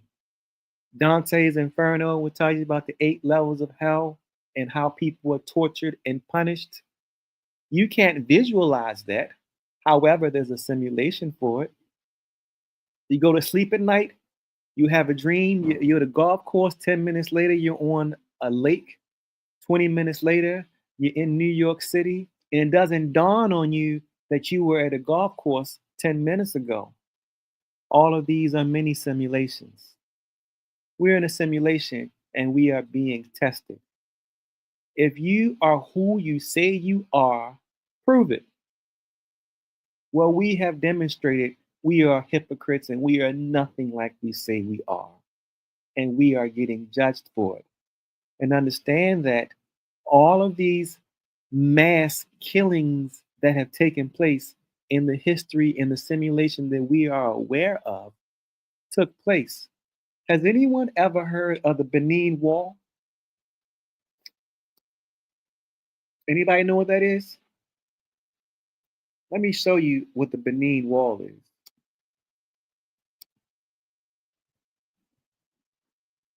Man, I really wish that we was in front of each other, because I hate knowing what I know. I really wish I could share it.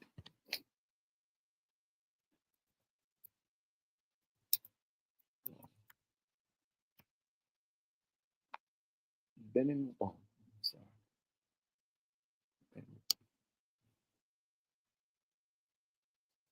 The Berlin Wall was 10 times bigger than the Great Wall of China. And it was massive. Let's see if I can get you some pictures of it. They literally had a wall surrounding Nigeria's Edo state. And it took, I think like 600 years to build. And it was approximately, say, 9,900 miles.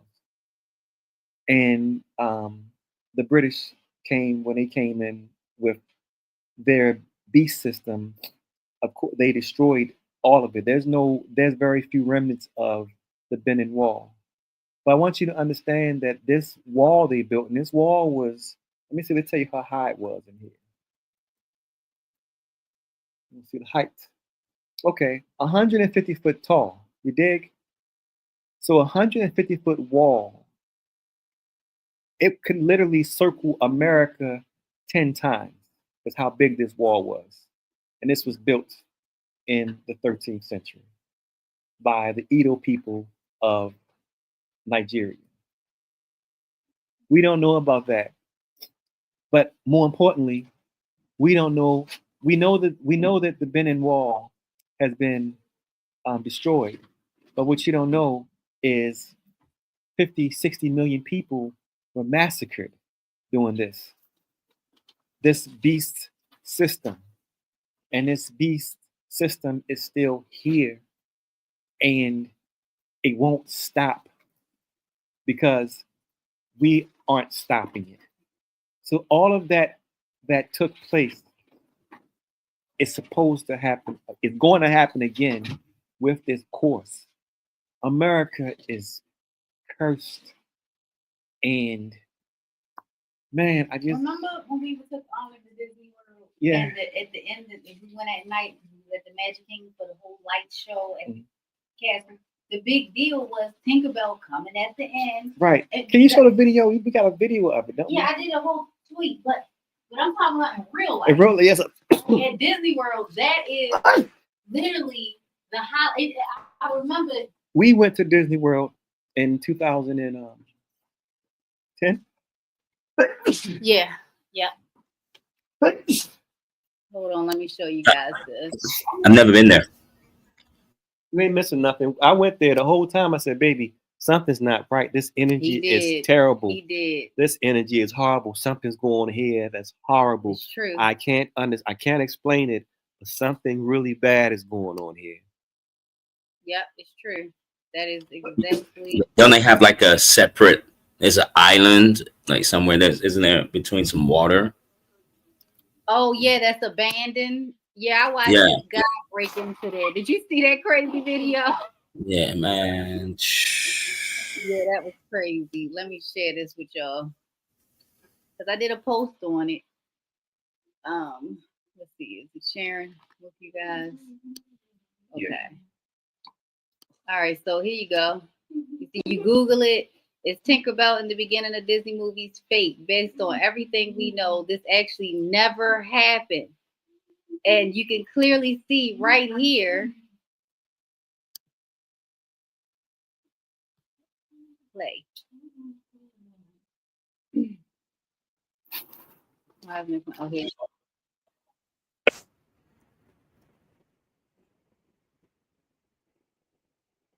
Yeah.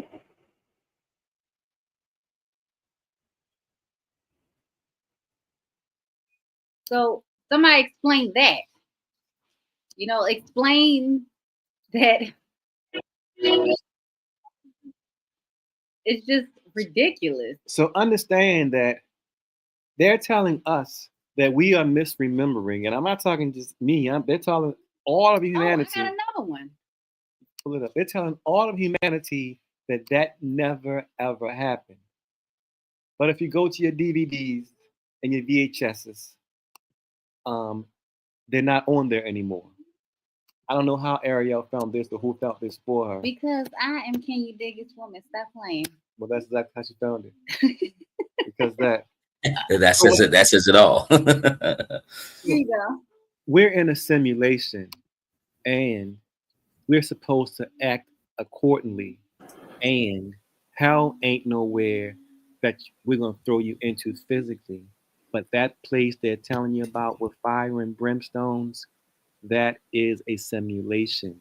And you go there and it feels real and you stay there. So check it out. Comedian David Atkins, better known as his stage name Sinbad, has starred in many films in the 90s, including Necessary Roughness, House Guest, even Keenan and Kel Vehicle Good Burger. But one movie he didn't star in is Shazam, about an incompetent genie who grants wishes to children. However, that hasn't stopped hundreds of people online from claiming that the film is real, believing that they saw it sometime in the 90s. All right. Can y'all see? Am I sharing this? No, I'm not. Hold on. My bad. Let me share it. Yeah, I really still haven't figured out how they can go back into time and change things. I mean, it's truly amazing because I remember seeing this. There's no one can tell me that Sinbad didn't play Shabazz Oh, or look at Shabam. that. It gets better. I'm embarrassed because I've been telling people I never did Shazam. I did do Shazam. I'm not proud of it when I did Shazam. I was doing a lot of crack. I was staying in crack houses, and I did Shazam for crack money. For those who said, "Hey, you saw Shazam when I was growing up," yeah, you did. It did exist. It took a lot of government intervention to get those videos out of people's homes. That I did Shazam when I was in a bad space in my life. I was in a bad place in my life, and I just want to tell people it gets better. It gets better. All right. From his own mouth. But then, So he's retracting. But To answer the $1 million question, did I do Shazam? No. Did I look like I do Shazam? Yes. Did I do Shazam? No. Did I look like I do Shazam?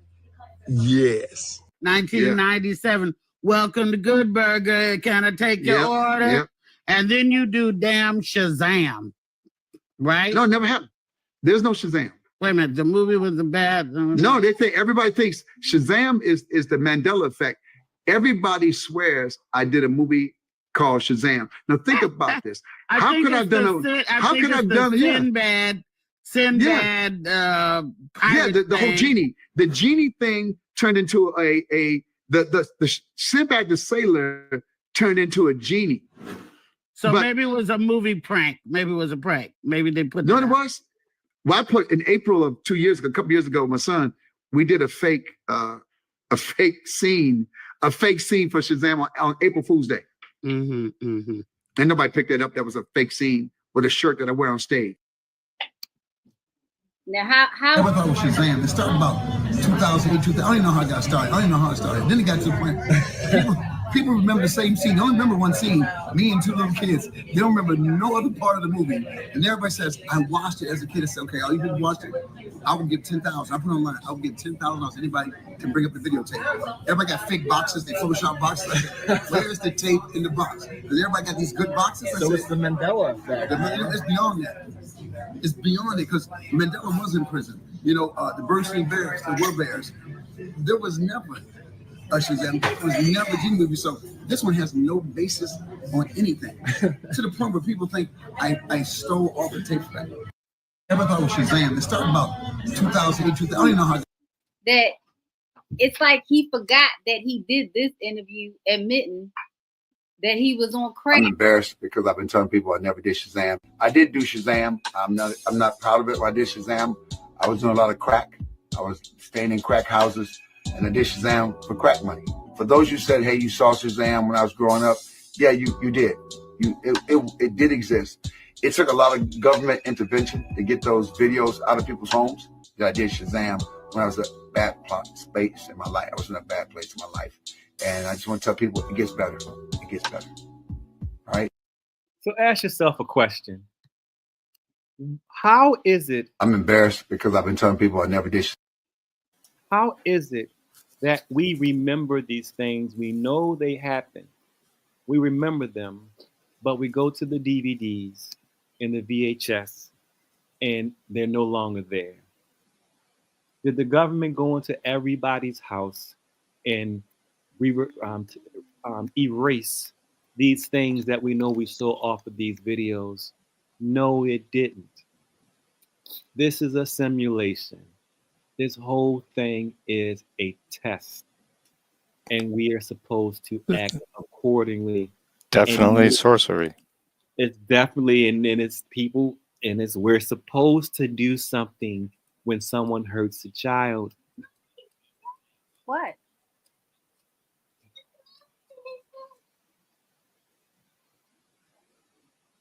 We're supposed to do something. You know what else is interesting with the Mandela effect is there are they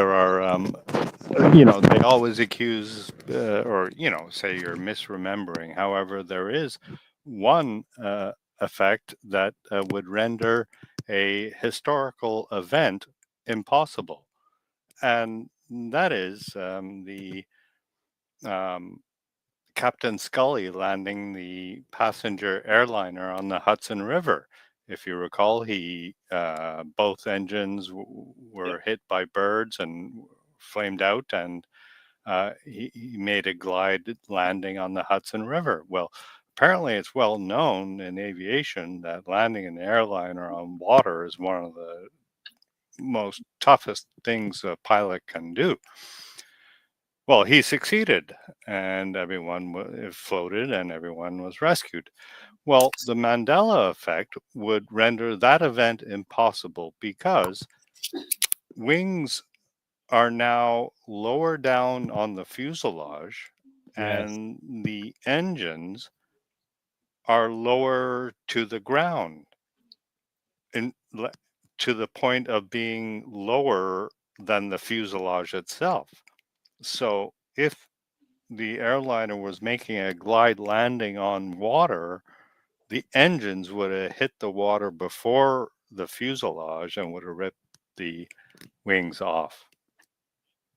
PBS, what's crazy is I was flying about I went to China like 6 months ago, and I noticed that the where the propellers in the engine was different placement. And I thought that because I've been stuck in a house for 2 years that they had just changed things. But the airplanes have completely been remodeled. And it's like, I thought it was just me. But then it's like, wait a minute, they did it again. They did it again. I thought it was just me, but you're 100% correct. Nobody's talking about the placement of the engines and the propellers. Yes. No one's talking Yes. about it. Thank you, because I told a couple people about it, and Not only are they below the fuselage, but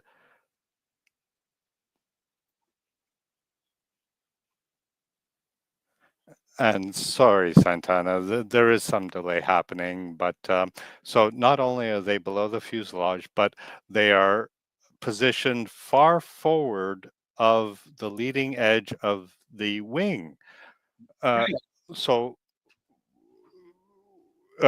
my memory shows that they were always slung directly under the wing for weight distribution. It just makes common sense. You make a paper airplane, you put a little twig on it, you're going to position it directly center of gravity and throw the paper airplane. Well, just like the engines were slung under the wings. But now, even historical photographs of the first jet engines, they're slung way forward of the wing. It's really weird. And I mean, the planes look as though they would topple over. I don't understand.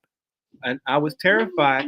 Oh, Because I was not on- only that, but there was a guy in Japan, a Westerner living in Japan, and his father was an Air Force mechanic in Japan.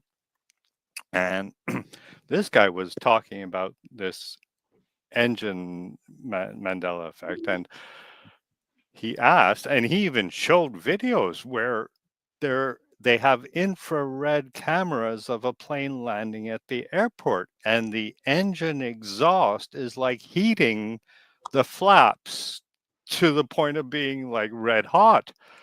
And this guy's going, well, isn't this just insanity? And so he called his father and said, like, what's going on here? And the first time in his life, the father got a little upset and hung up on him. Now, isn't that really weird?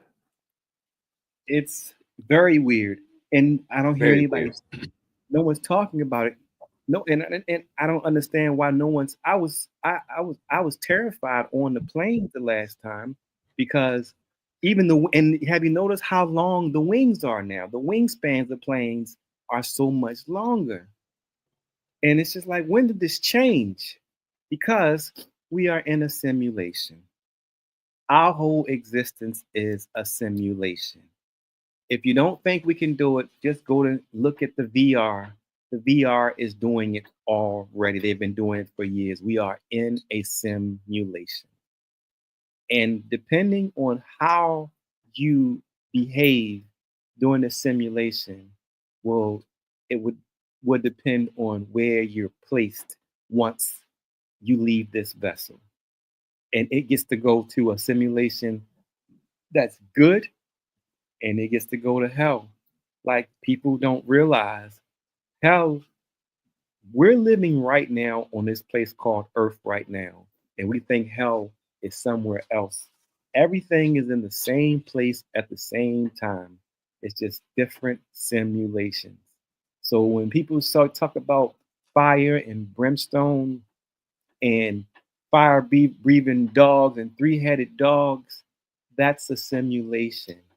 And we can actually go there, and we can go there for eternity. And it feels real. All of it feels real. And we're not doing the right thing. And people people should fear the simulations that are allowed to take place.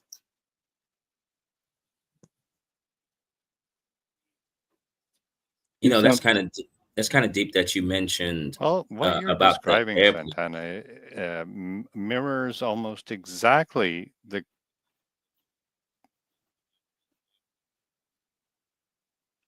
Go ahead, T. Sorry. No, there was, you spoke about the planes, and I remember seeing something how the fueling of the plane, like to fill up an Olympic pool, it takes like 8 hours or like a day and some change. And it's like the same weight that an airplane that has to fuel up with the same type of thing here, and it only takes 45 minutes. Like, something really odd is about that. And I thought that was interesting that you even mentioned the wings and the engines. Yes, they have changed. And I'm totally in agreement with the simulation bit. I mean, it blows my mind. Like, you can change Bible verses right now. You can change Bible verses from the, what was that? The lion will, no, the lamb will lay with the lion. That's a famous line. And now it's no longer the lion. It is now changed to the wolf. So that, for me, lets me know that either you can change something in the program, or someone has the ability to go back in time. And I land on that. No, it's no,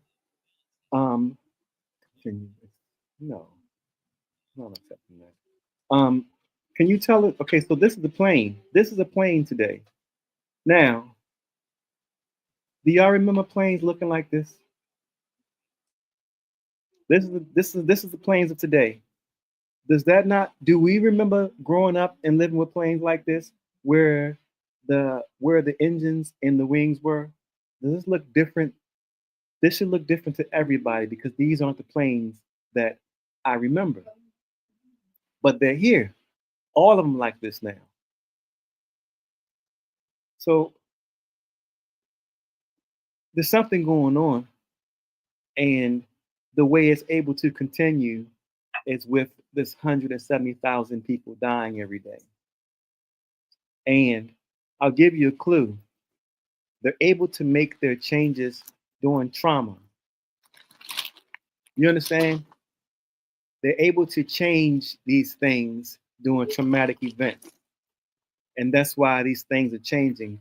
That's why so many different breeds of fish and birds and insects are popping up all over the world, because they've made a change in the simulation. But we're so caught up in our shit that no one's noticing these changes are being made. But this is not what a plane looked like. Look at these planes. This is not what we saw in the air. Now, do y'all remember planes looking like this?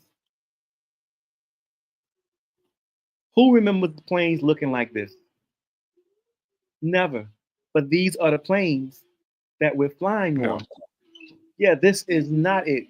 Can you finish the story up about the gentleman who had the phone hung up on him? Can you explain that to us and what happened?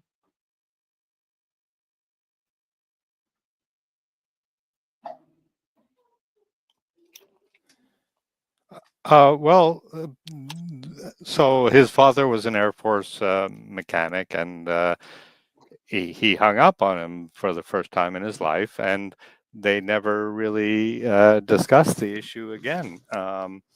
Now, interestingly, his wife, he was making videos. What was his name? Oh, his YouTube channel was titled Need Input.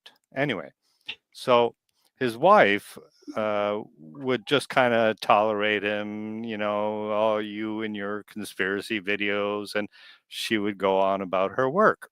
Well, one day they were driving home, and there was a car dealership just not far from their home, and they noticed that the sign had changed. And since he was really curious, he turned around and decided to go in and ask them, hey, you changed your sign.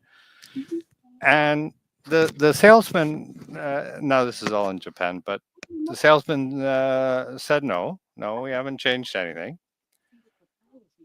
And he said, no, yeah, I'm sure you changed your sign. I drive, this is on my route home every day.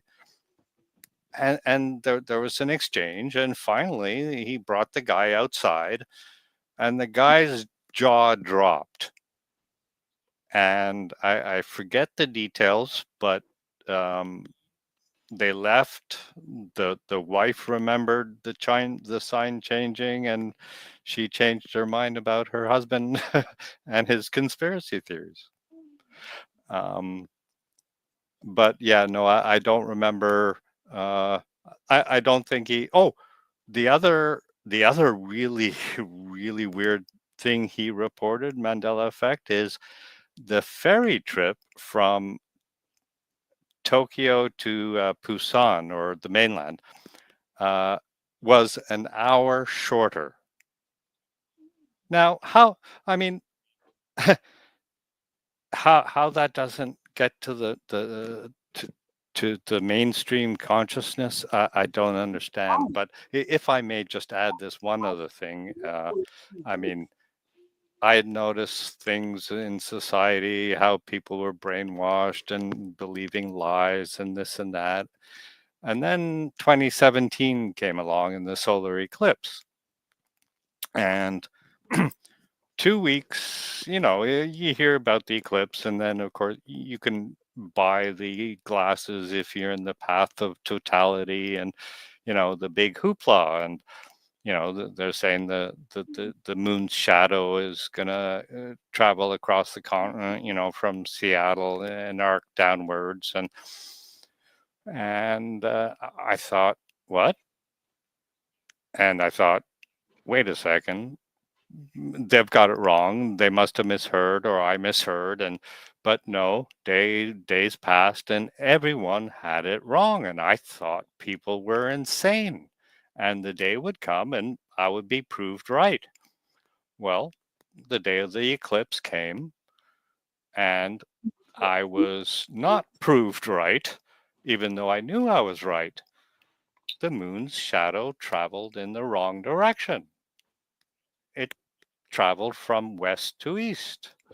Well, There you you could do a simple thought experiment and, well, the sun rises in the east, sets in the west, rises in the east, sets in the west, and so must the moon's shadow travel from east to west.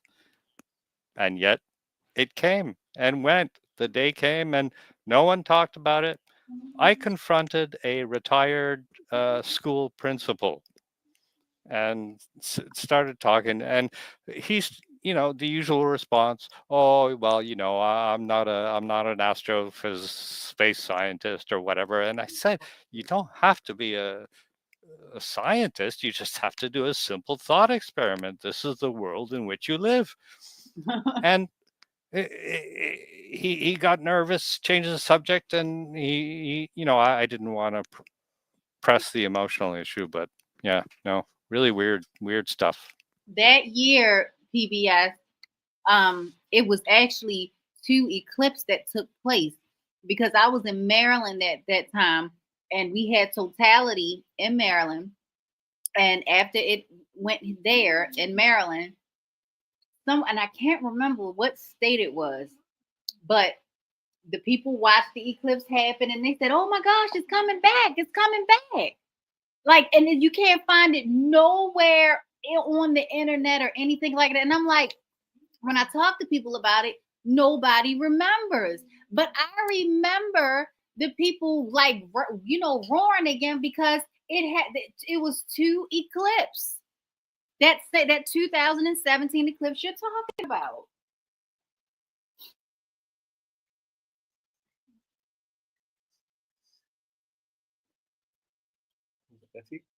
There was my phone going off. And so interestingly, another astrological event, and this dates to about 2015, is the best I can zero it in on, because I'm going by memory. And so I had been living in the apartment in my place for 10 years. And at that point, it had been almost the full 10 years. So I was familiar with the sun pattern on my balcony, and, you sit out with your coffee and enjoy the sun. Well, 2015 came along and summer came along, and I thought, hey, I want to sit out with my coffee, and I make my coffee and I go to sit, and damn, I missed the sun. Damn. Oh, well, okay, next time. And the next time comes and damn, I missed it. And then, comes sunset, you're looking out over the city and you think, wow, that's really beautiful. The way the sun is shining on the buildings. Funny, I don't remember that. And it was bothering me, and why I couldn't figure out the sun on my balcony. I thought my memory was failing. I was questioning myself. And then I saw a YouTube channel, Mr. MB333. A lot of people submit videos about what they observe in the sky and etc. And a farmer sent him a video saying he had positioned a solar panel on his fence. And he had to position it in such a way, because there was a line of trees, he had to position it to maximize sun exposure. Well, in 2015, he had to adjust the position 15 degrees. And that's when it hit me. Tabernacle.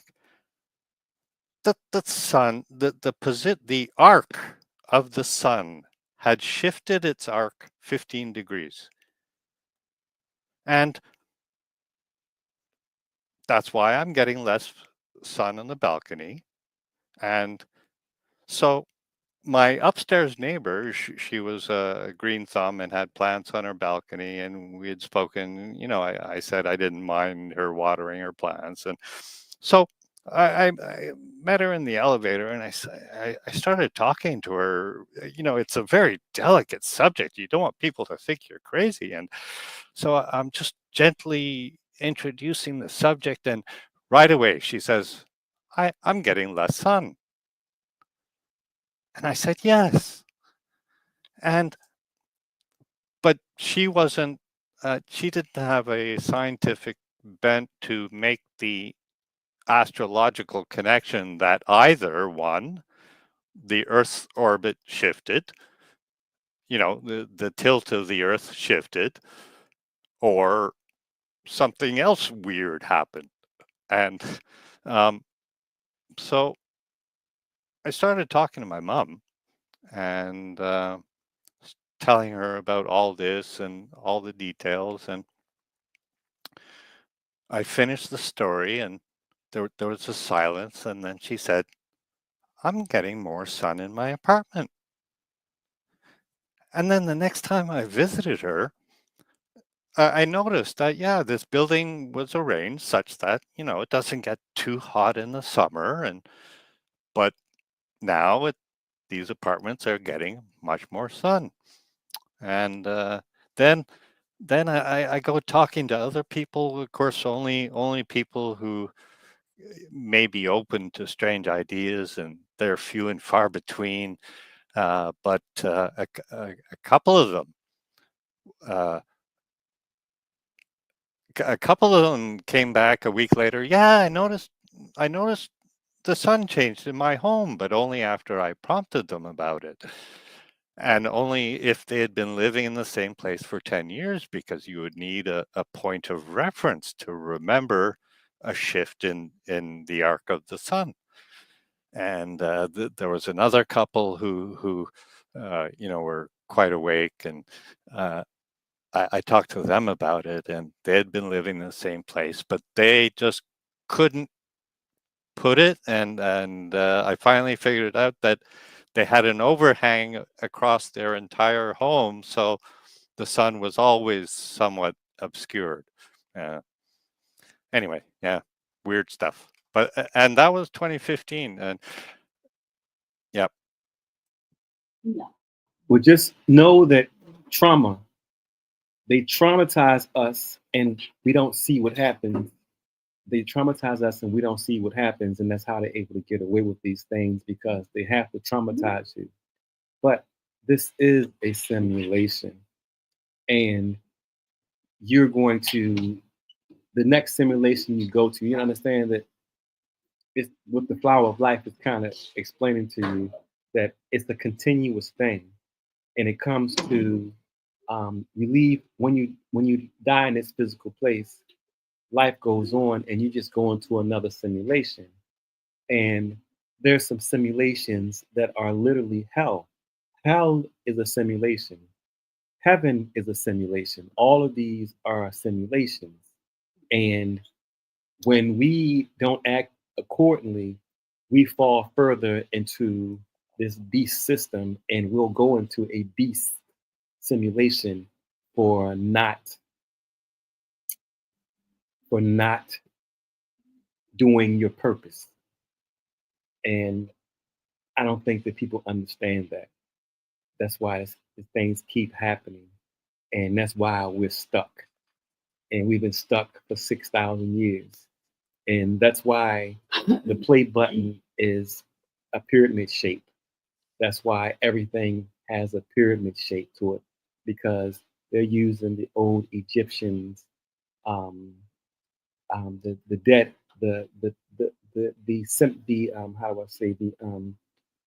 the ceremonies for how to resurrect these different entities and so forth.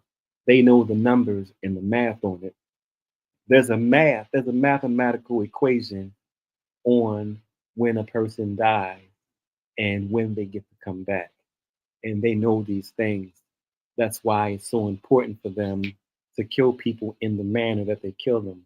Like I've been explaining to people that on December the 7th, that about literally a month from today, they're planning on killing Mariah Carey in Baltimore City in a club called 1962, and they're going to kill a couple hundred people doing this ceremony, doing this performance in on December the 7th.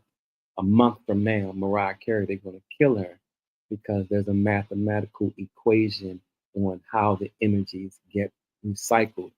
And it's just like, man, I found it and they're using it. And this is how they're keeping us stuck. And because I'm a crazy person, no one will listen or change anything because a crazy person has said it. But they're using all of this as numerical.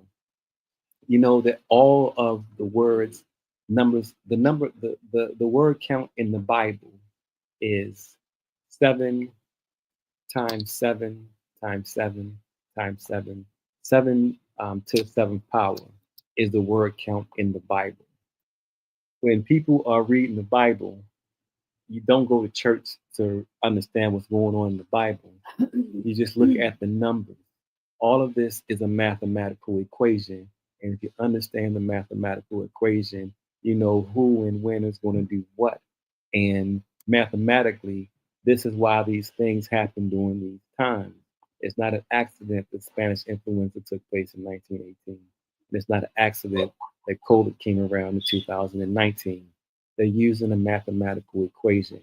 They threw the entire world off. A year is supposed to be 364 days. So this beast system added another day to the calendar to throw the entire world off in the energies. The holy days, which are ironically enough, holy is hoary. They're referring to a woman as a whore when you see the word holy. When they threw everything off and added a day, it threw off all of the energy. That's why you'll notice that every 4 years, every presidential election and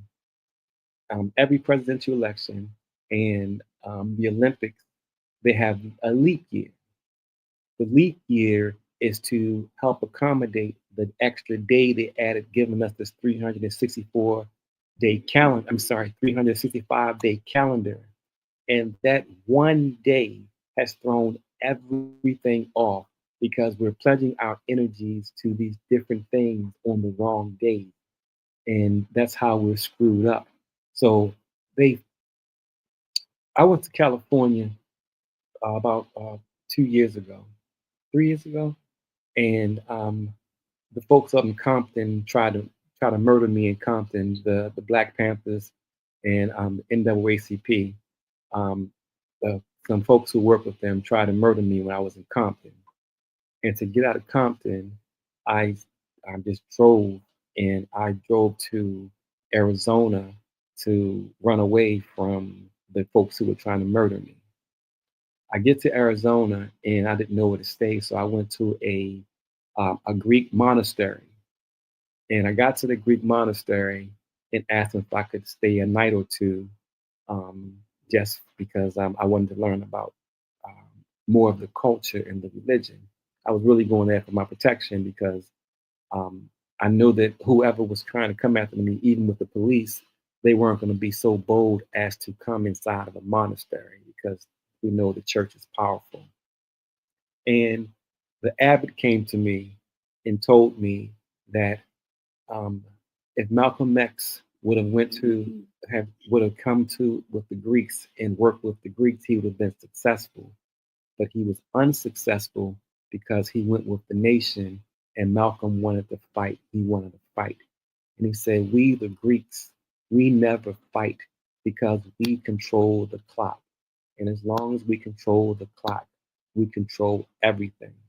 And you notice that in every town square, there's always a clock in every town square, everywhere around the world, because we're on the wrong clock.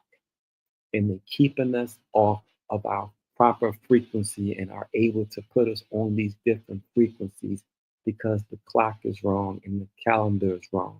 And the way they're able to do these things to us is to traumatize us. Hence, the 171,000 deaths per day keeps us traumatized in a panic state, so we're not noticing these changes that are taking place. I wish people would look at the numbers and look at them without religion and look at them without. I wish people would look at the numbers and look at them without religion. Because I understand. Is that me? Because I understand that we were told that Augustus and Caesar and Julius, they were out of tune. We used to build everything in line with the stars. Okay, yes, 100%.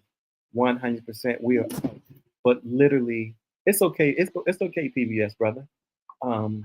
Literally, they changed literally. If anybody ever seen the movie Shrek Forever After, I got kids, so I have to watch all the kid movies. But this is a good movie. He watches it on his own time. I did. I watched it before I had on kids. his own time. It's the movie called Shrek Forever After.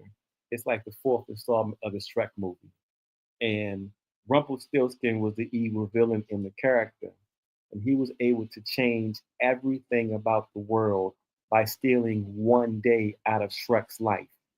And literally, that's what's happened to us. They added that one day and threw everything off. You know, the Israelites are correct with their holidays, and the Bible tells you, and this isn't about religion for me, this is just giving an example. The Bible tells you to honor my holy days and make sure you keep a promise. Abraham's promise was to make sure that he honors the holy days, because certain energies come certain days that we need to acknowledge and give our energy to keep us in tune with this place. But them adding that one day has made us put our energies and do things improperly. We are out of balance. Well, basically, more than anything, they inverted the calendar, so we're participating in these ritualistic things that they're doing, because many people don't know or haven't paid attention, but every presidential election falls on a leap year. That's when they add the extra because day. they add an extra day. These are the things that they're doing to force us into participation in these things that they're doing. So like daylight saving time, all of these things are bullshit. It's not real. Leap years, daylight savings time, it's something else they do with the calendar that's bullshit. That's not real. The Olympics, they fall on the leap year too. Why is that? Why? And in fact, the next inauguration, when Trump gets back in the office, guess what? That falls on the Great Conjunction, because they're doing everything by astrology, but they're manipulating it. Well, they're manipulating us while doing it. Yeah, let me show you about the Great Conjunction. Let me show you a clip that I did.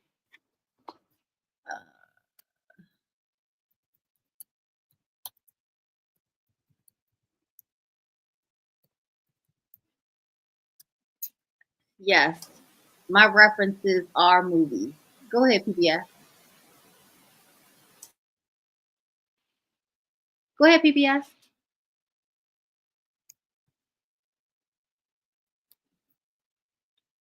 If you got something to say. Yeah, planes. I'm trying to get to my. I hadn't been with planes for so long. I was like, where did this shit change? How do I get to my account? Here we go. No, I just keep thinking of different things, and my mind's racing. There's so many synchronicities happening with what you guys are talking about. It's like Santana's talked about the simulation, and how hell is just another simulation, and heaven is, well, it corresponds. It mirrors almost exactly the cosmology of my spiritual tradition, which is New Kadampa Buddhism, in the sense of the five realms. So you have the human realm, the animal realm, the hungry ghost, hell realm, and then above human, you have the demigod and God realm. And in our cosmology, all of these realms are the cycle of samsara. And Buddha taught to escape out of the cycle of birth and rebirth.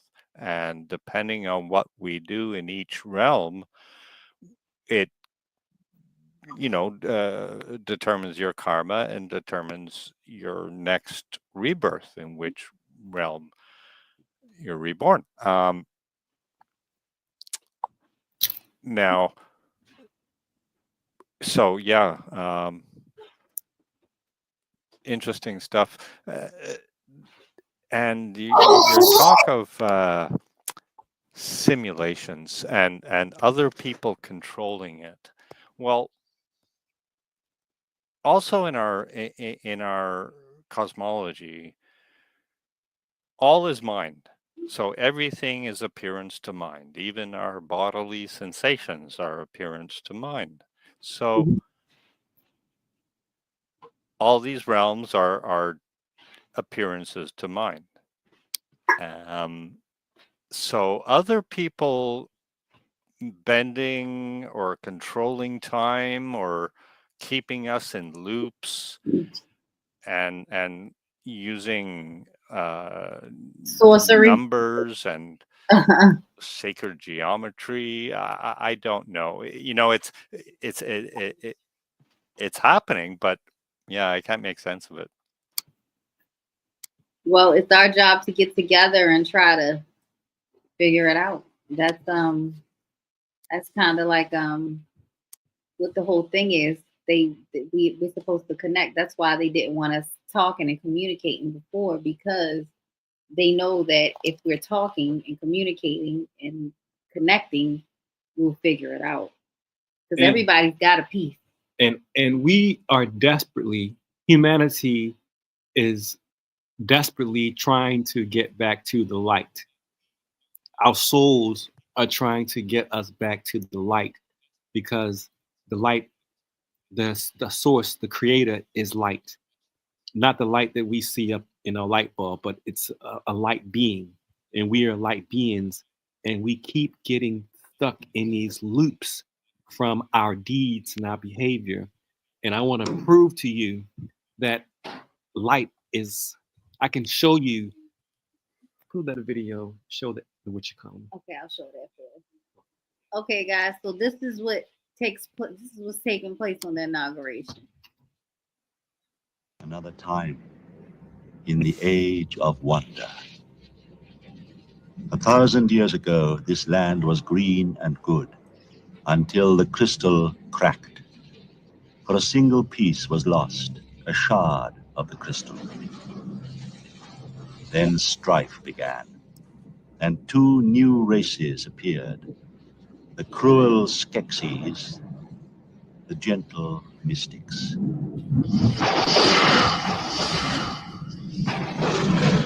Here in the castle of the crystal, the Skeksis took control.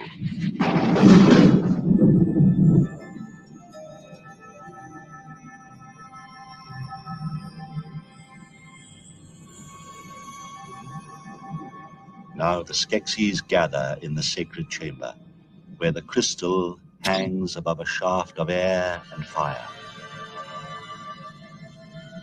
The Skeksis with their hard and twisted bodies, their harsh and twisted wills.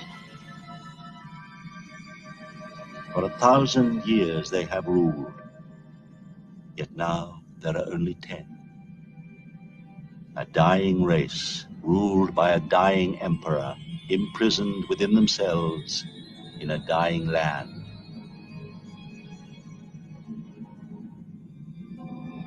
Today, once more, they gather at the crystal as the first sun climbs to its peak. For this is the way of the Skeksis. As they ravage the land, so too they learn to draw new life from the sun. Today, once more, they will replenish themselves, cheat death again, through the power of their source, their treasure, their fate, the dark crystal.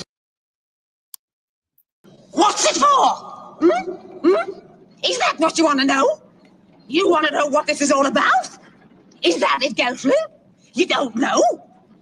You've never looked at the heavens. Everything in the heavens is here, moving as the heavens move. This is how. Might want to pause that for copyright. What? You're right. I don't know for how long though. I don't know how this stuff works. Some stuff they let go and some stuff they don't. All right, y'all. We're going to kind of talk through it. Suns, moons, stars. Yes, the angle of eternity. Here. That's how I know it's coming. How else can I make the prediction? 1,000 years ago, there was a great conjunction. I was there. 3 suns lined up. That's when the crystal cracked. That's when the Skeksis appeared. And the Mystics. Another great conjunction coming up. Anything could happen. The whole world might burn up. End of Aughra. Better have you showered before that, Gelfling. Now, ask what the Great Conjunction is. What's the Great Conjunction? What's the Great Conjunction? You tell me. The Great Conjunction is the end of the world. Oh, the beginning? So basically, he's telling you that it's the end of the world or the beginning of the world, and it can be good or bad. I'm not going to play the whole thing just because of the whole copyright thing. But everything in the heavens is right here. That's the part that I think that people aren't picking up. That they're saying it's crazy, but these Jim Henson movies were given so much information when we were kids. It's not even funny. Santana, what's the video that you wanted? I sent it to you. Where is it? Hold on, I'm gonna try to find this other video. We didn't make ourselves. We have a creator. Yeah. So the other synchronicities that I was. Go ahead. Sorry, Santana, you go ahead. No, you go ahead. Go ahead, PBS. Go ahead. Okay, so the other synchronicity that I noticed was I've been following this guy on YouTube who just recently said, "Hey, if you're over 50 years old, just start making some YouTube channels, doing 10 8-minute videos, 1 video each day. Just speak because people need to hear your voice." And of course, over the years, I've been thinking, I've been passionate about the education system, and there's so much lacking. And what else? Santana's saying you got to speak your truth. In researching TI's talented individual phenomenon, people say, make your statement on video publicly, your face, your voice, as a kind of protection from false stories and stuff. And of course, there is that fear of kooks, being recognized on the street because you put yourself out there on the internet. And but then Santana's comment about being afraid of the devil. Well, that's another thing, right? and being harassed by 4 different police forces, and then my most recent, well, still ongoing troubles with police and the chief coroner's office. Still waiting on the coroner's report for my brother, but a friend of mine who was a retired taxi driver here in Toronto, more than 10 years, I got to share some information about being targeted and stuff, and being out and about with him, he started noticing some odd phenomenon, which I sometimes describe as gang stalking. And I thought it funny because usually they hide it from people I'm with, but it continued. And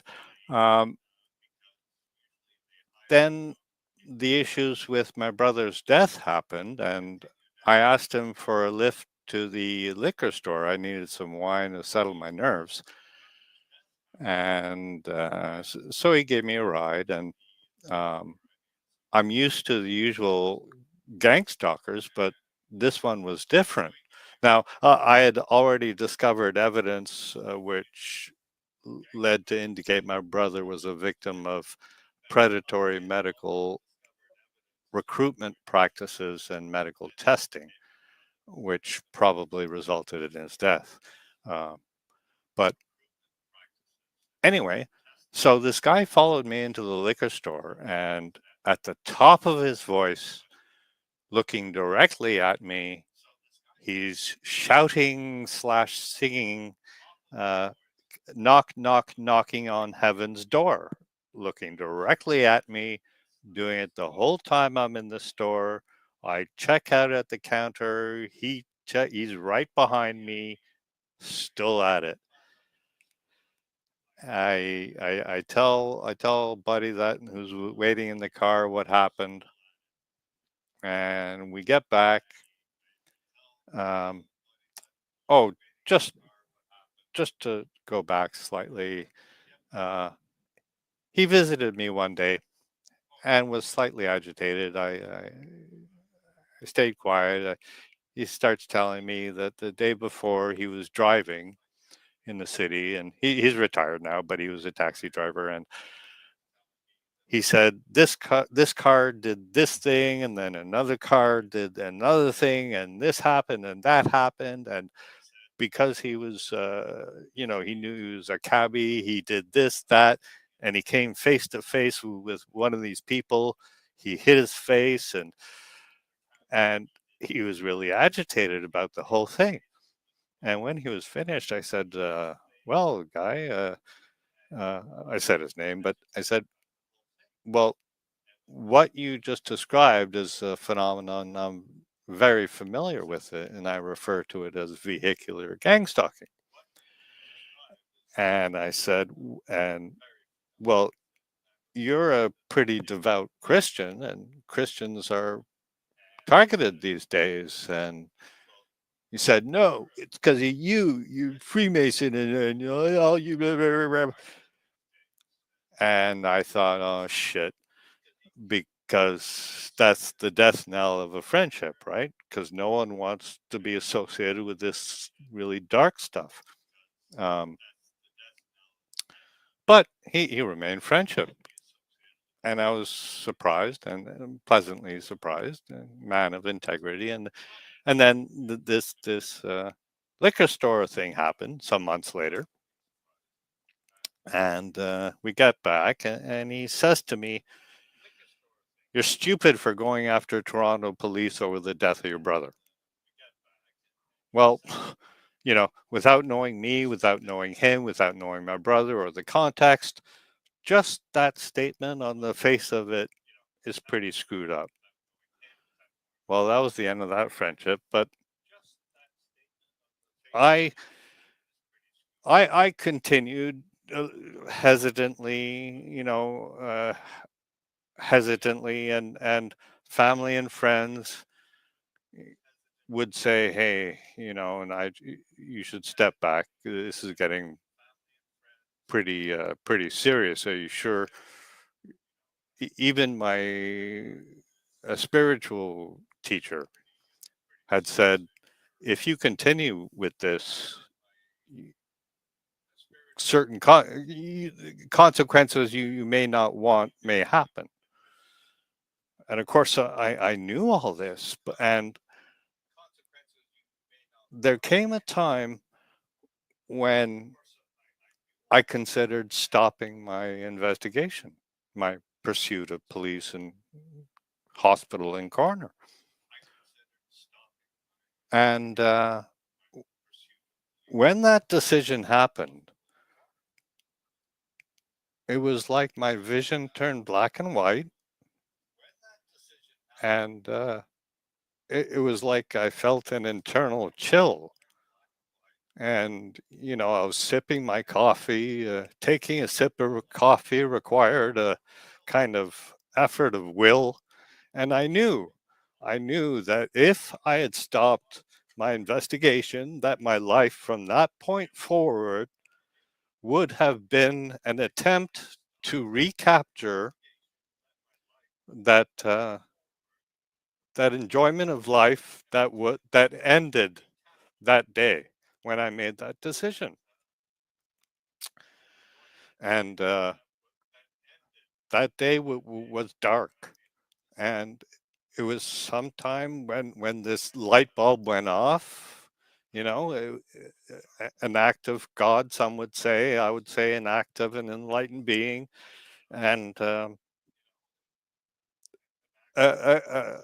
insight came, and I shot off an email to the coroner, CC'd family and friends, and cornered him, forced him into responding. Of course, anyway, it's a bit of a longer story, but yeah. So I think I will do some videos. I may stop short of what may really put me in physical harm, but I think I'm going to step up and speak truth Amen. on video. And I'm sorry for your loss, and I'm speaking from a place. I just lost my brother.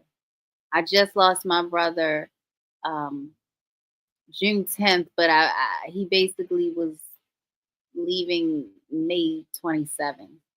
I'm sorry, May 28th. That's when it all started, and I know exactly what did it to my brother. My brother had 3 of the vaccines, and he was a 43-year-old man who died of a heart attack. And anybody who knows me knows that I know my stuff about what's been taking place with these vaccines. And I'm not done with them because they took someone away from me that I loved very, very dearly. He was my brother. And I know what that pain feels like. And for me, I couldn't even be there. I was stuck here and arguing with doctors, and people can be passive aggressive when you can't get in their face, and they can say things to you that they certainly wouldn't say to you in your face. But I'm not done with that. But yes, there is risk when you take this on. Like, when everything happened with our son, when we started taking them on and we started asking questions and we started pushing, and then when we couldn't get the answers that we were looking for, we literally just started traveling the world to get those answers, and we got those answers. And I'm not going to lie to you. You've been following us. Our life they tried to make it a living hell. They have. And, so, I don't have any suggestions for you in those regards, because where I am, I don't have a choice but to just speak and tell the truth. And like you said, whatever God has prepared for me has prepared for me. I do believe in destiny. And I believe that regardless of however you try to avoid whatever it is that you were brought here to do, you are going to end up in that place regardless. So we'll support you. We'll share your videos when you do choose. If you do choose to start making videos, you know that you are more than welcome to use our platform to share whatever content that you want. And, you do have community here. And you have empathy and sympathy coming from this side, because I'm telling you, I know exactly what it feels like to lose your brother to this medical system. I'm still raw about it. I'm still very, very raw about it. And there's no turning back for me. But everybody has to do what they feel as though they need to do. But considering the fact that literally you saw that your vision became impaired when you started to dabble in the thought of not speaking and walking in your truth, I don't think you could get a bigger sign from God. You know what I mean? So, but you have our full support. You know that. Absolutely. And it's your job. It's our job to. Speaking of your son, are you guys familiar with? Go ahead. It's just a delay. Go ahead. With the work of Andreas Kalker? Oh, sorry. My audio. I gotta fix my audio. Sorry. No, it's okay because my audio is jacked up too, so it's okay. Let me make sure I record my audio. Okay. Go ahead. Anyway, so Andreas Kalker, are you familiar with him and chlorine dioxide? Yes. Yes. I am. I've actually made it. Okay. Yeah. Here we are. This picture here. I've done this picture a bunch of times. This is the creator. This is the making of Adam, and this is the most important picture to all of humanity. There's no more important picture than this. But I want you to understand that God, the creator, whatever people want to call it, Allah, God, Yahusha, Jehovah, God needs humanity to stand up. And he's trying to get humanity to stand up, because we don't have to kill nothing. We don't have to kill the evildoers. It's up to humanity to just stand up. It's all he's asking is to, the creator needs us to stand up. Literally, Adam represents mankind, not a man. It represents mankind. The authors of these pictures, as you know, Michelangelo, Da Vinci, Botticelli, all these folks, they're all men, and the woman was purposely removed from everything. So when you're looking at Adam, you're not looking at the first human, you're looking at mankind. But mankind has to stand up, and that's all we have to do is stand up, and we have a certain amount of time to just stand up. But in this picture, the making of Adam, we're in this constant loop. That's what the flower of life demonstrates. The flower of life is showing that once we die, we go into another loop and we're stuck here. But the creator, the highest, the most high, is a pure light being. And we get life when this light, can you pull up the video of the light? Like literally, if you're not sure that there's a light, that our creator is a light being, take a look at this, and you really shouldn't have any doubts after seeing this.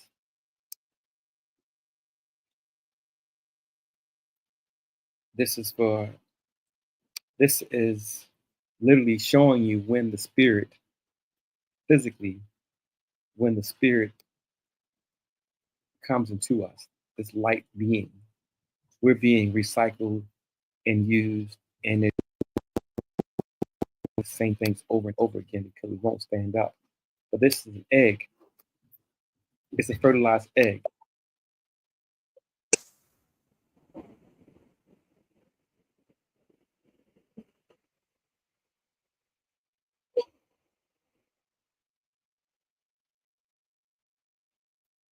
Hold on, guys.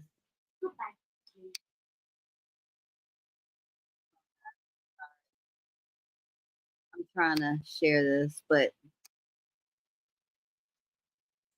So this is the documented moment of conception. And the sperm enters the egg, and there's this poof of light that comes off of it. Scientists are studying this, and they're looking at it, and they're like, okay, well, it looks like it's a release of zinc, a burst of zinc that comes off the egg, and it creates this appearance. But any way you slice it, they can't explain away that light happens when life happens.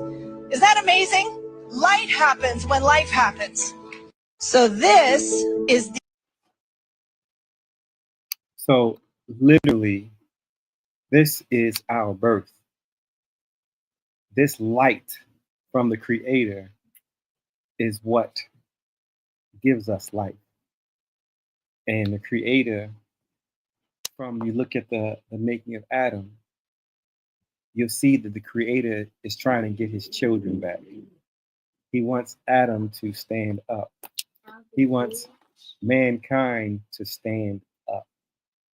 But mankind is wicked. And mankind only has a little bit of time to fix some things. And I don't see mankind getting better. I see mankind getting worse.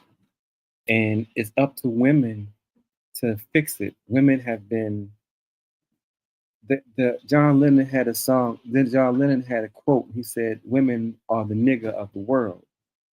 And there's never been a more truer statement by saying that, because the woman has been removed from everything.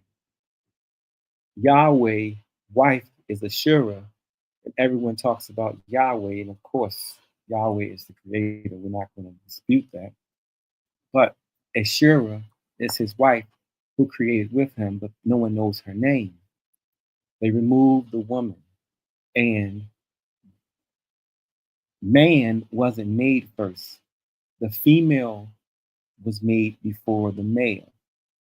And if you look at it scientifically, you understand that when we're born, when we're conceived, we have two sets. We have two X chromosomes. All men start off as girls. And most men don't know that. And I was surprised to find that most people didn't know that, but we all start off as girls first. And then once the Y chromosome is added, then we become males. But everything starts off as a female. They got everything in reverse, and they flipped it and told us that Eve was taken from Adam's rib. No, the woman came first. And literally, even in science, the woman came first. Let me show you a picture. Pull up the Mona Lisa to me, please. Okay. I want to show you something that I haven't said publicly, but I'll say it tonight because why not? Let me show you about the Mona Lisa. And I've done the Mona Lisa a number of times. But I found something. The cool thing about art is you think you found something, and then you look at it again with some new information, and then realize, oh my God, how did we miss that? That is amazing. Art is beautiful. It keeps telling you stories. And if people would just take the time to look at it, they'd be able to understand what the artist is trying to tell them. So, the Mona Lisa. Let me show you something that I just found about a month ago that I haven't shared because I've been I haven't shared because I really haven't been wanting to talk much because I'm tired of talking. I gotta get a different image. I did a video a couple of weeks ago explaining that we are all from Africa. Africa is our mother. No matter where you come from, Africa is your mother. And I can prove it to you.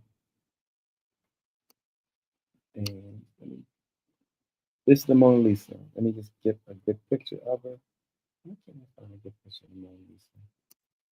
I have to go to Wikipedia. I hate using Wikipedia. Okay, Mona Lisa. Okay. The reason why we know that we're all children of Africa is because of the Mona Lisa. Apparently, Okay. Now, for those who haven't seen the Mona Lisa breakdown before, let me apologize. And I mean, who've seen me do this before, let me apologize. But I do have something new to share with you. Who have seen me break down the Mona Lisa before. Because the Mona Lisa is humanity's story. It's the birth of humanity. Now, with Mona Lisa, perfect. Okay. All right. 1 second. One more thing.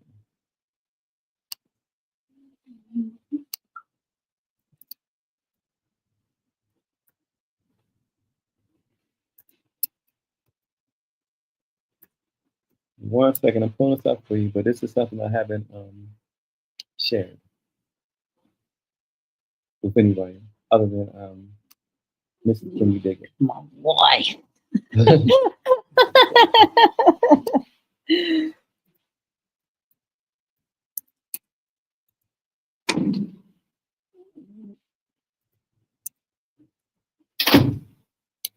And yeah, let me go ahead and pull it up for you. Boom. Okay. So Mona Lisa. Now, if you've seen me do the Mona Lisa before, let me apologize. But I'm going to show you something that I haven't showed you. Okay. Is it showing here? Can you see my cursor up there? I don't see my cursor. Am I doing this wrong? See. Okay. All right. So the Mona Lisa is us. And when I say us, it's all of humanity. Enlarging this.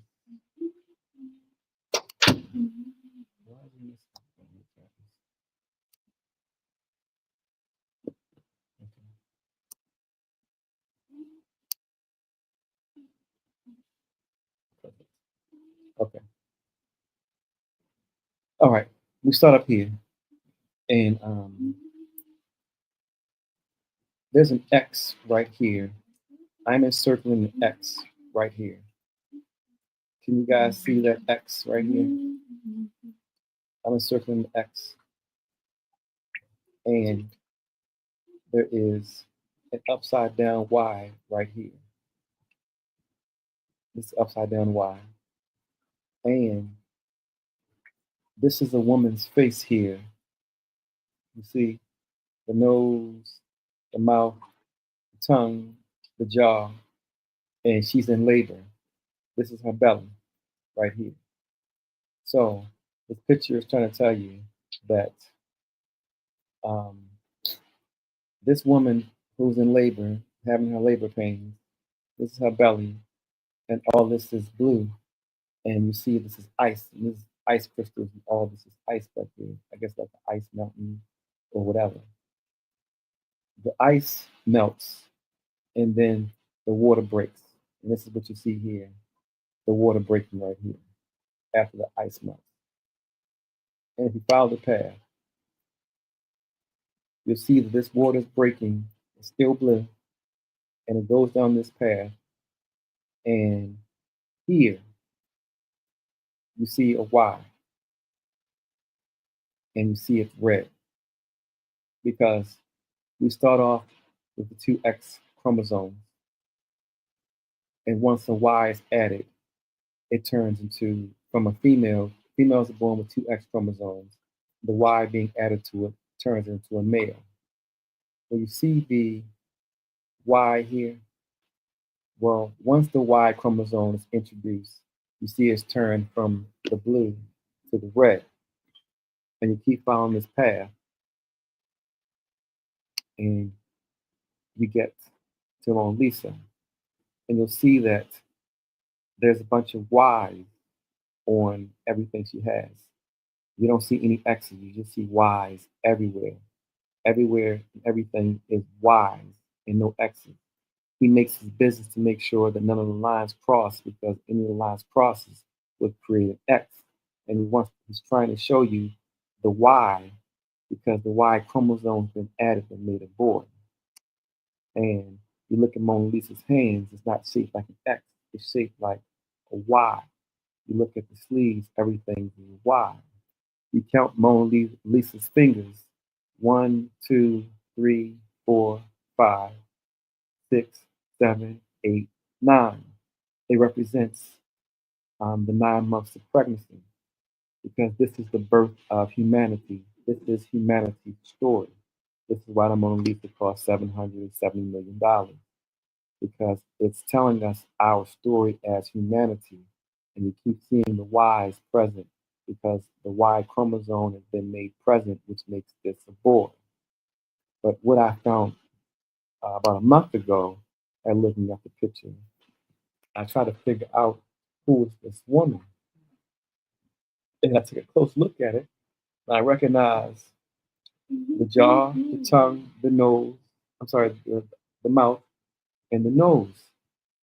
Now, ask yourself a question. With Photoshop and AI and all this high resolution, why hasn't anyone enhanced the Mona Lisa to make it clear and perfect? Well, the reason why they can't and will not do it is because I believe if this thing was crystal clear and sharp, everyone would be able to see what's going on in this picture. So they are purposely allowing this thing to fade so that the details get lost in translation and lost in history. But the Mona Lisa is letting you know that we all came from one place. We came from here.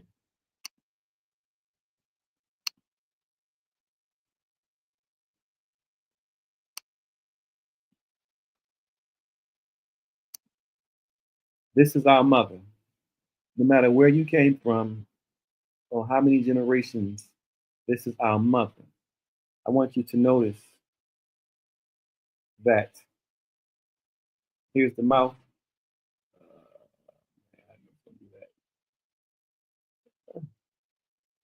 Okay. You see that head? That's Mona Lisa. I'm sorry. This is the shape of Africa. This is the African continent. Now, we go back to the Mona Lisa.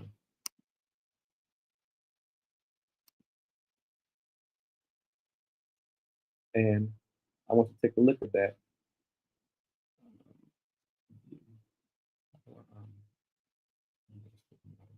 One second. Let me share this properly. Okay. Okay. I want you to look at this. You see the jaw. You see the tongue, her in her labor.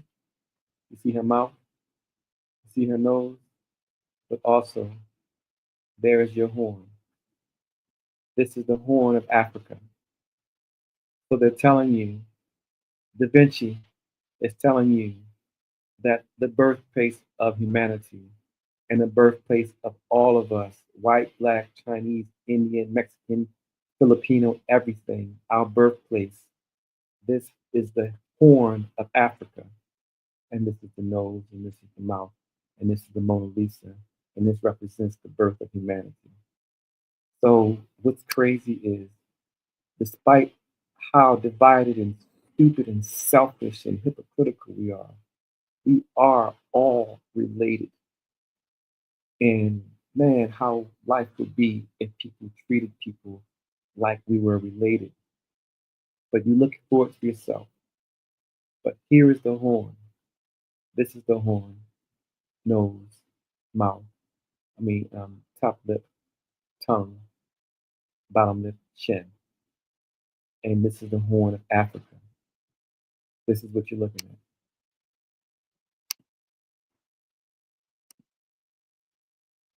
So, whether you call yourself European, you call yourself Irish, you call yourself Spanish, this is our mother. Mother Africa is everybody's mother. So, I haven't wanted to do videos or anything lately, but it's just something I did want to share. And the Mona Lisa, this is why it's so expensive. It's because it's about us. It's our history. It's our beginning. Africa is all of our beginning. So I just wanted to share that. And is it going to change anything? No. Is anybody going to do anything differently in their life because of it? No. But I think that it's nice to know that we all have something in common. We all share the same mother. We share the same father too. But I don't want to get into that debate. But according to Da Vinci, and the most expensive painting in the world that no one can get their hands on, we all come from the mother, and our mother was Africa. So I hope it changes. I don't know if it's, I don't think it's going to change anything, but I just think you should know. All right, I'm gonna go through some of these comments, and then we're gonna call it midnight. Let's see here. This painting is also another Mandela effect. God was higher than Adam, not same level. That's a whole nother discussion. PBS. We're gonna have to do that on another. That makes sense. No, it is. It does. It makes all the It sense in does. the world. But that's gonna open up a whole nother man. Okay. I'm not ignoring that. I'm not flying past it. I wanna address it properly, That's the PBS. entire video. Yeah. Because He was hired. I like you all over here.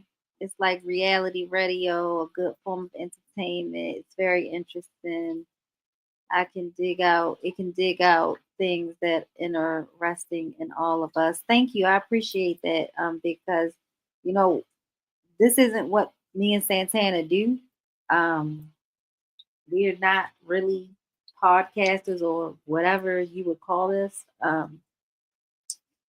We just had to share our journey for our protection initially. And then through our journey, we started finding so many things. So that's kind of how that happened. But I thank you for that comment. That was kind. Thank you for everyone who gave me condolences. I haven't really made it very public about what happened with my brother because, like I said, I'm still very raw about it. But considering that my brother PBS was sharing about his brother, And understand something. Whenever something happened to a black person, people always say, "Oh, because you're black."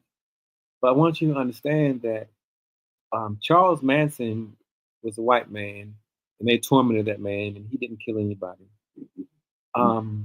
Julian Assange is a white man, and they tormented that man for 13 years. And PBS lover is a Canadian. Canadian A. Canadian A. And they're tormenting that man, because they don't fear the black man or the white man or the red man. They fear disruption the in truth. their bullshit. When you create disruption, that's what they fear. And they don't care what color you are. Like I tell people all the time, the guy, I know everybody talks about the black guy who died in the supermarket in Buffalo who had the water engine car, but before him, it was a white man who they killed. Poisoned in front of his brother. They poisoned him a day after he had signed a contract with the Pentagon. They poisoned him. And he was white. So it is whoever is causing disruption in their beast system. That is what it's about. As above, so below. Absolutely. The sun governs earth. Your head governs your body. Trees have roots. So man thinks, so shall it be. As above, so below. 100%. I use trees as an example many times. The trees and the mushrooms and how it looks underneath in the ground with the trees. It literally looks like a motherboard. It looks like a complete circuit board. It's amazing. I'm going backwards, I know, guys, because I'm trying to catch up. All energy and frequency. Yep, that's what we're dealing with. We're not dealing with people. It's all energy. The language we speak, it's the same symbols alleged carved in stone on the top of Mount Hermon by fallen angels making an oath. The stone is in a museum. The mountain is joint military guarded, spelling spell. Absolutely. Gregorian calendar is 3,760 years behind the Hebrew calendar. No wonder they think we are deceased estate. When people speak on 6,000 years, we also speak on 2024, perpetuating the lie. We do it. It's nowhere near the real time. Out here, we're speaking it matters. Yeah, and that's why people, if you haven't already, watch that movie Arrival, because that's what it's about. It's about the fact that we are perceiving time completely wrong. And that's why the intelligence came to let us know that we were out of time.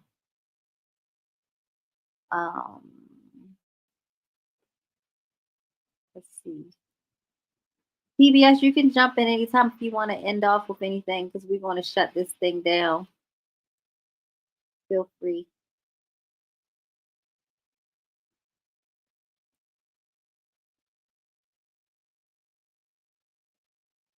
Okay, PBS is gone. Okay.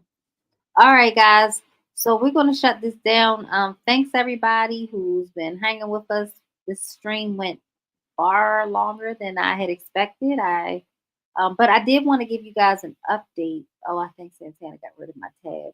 Well, it doesn't matter.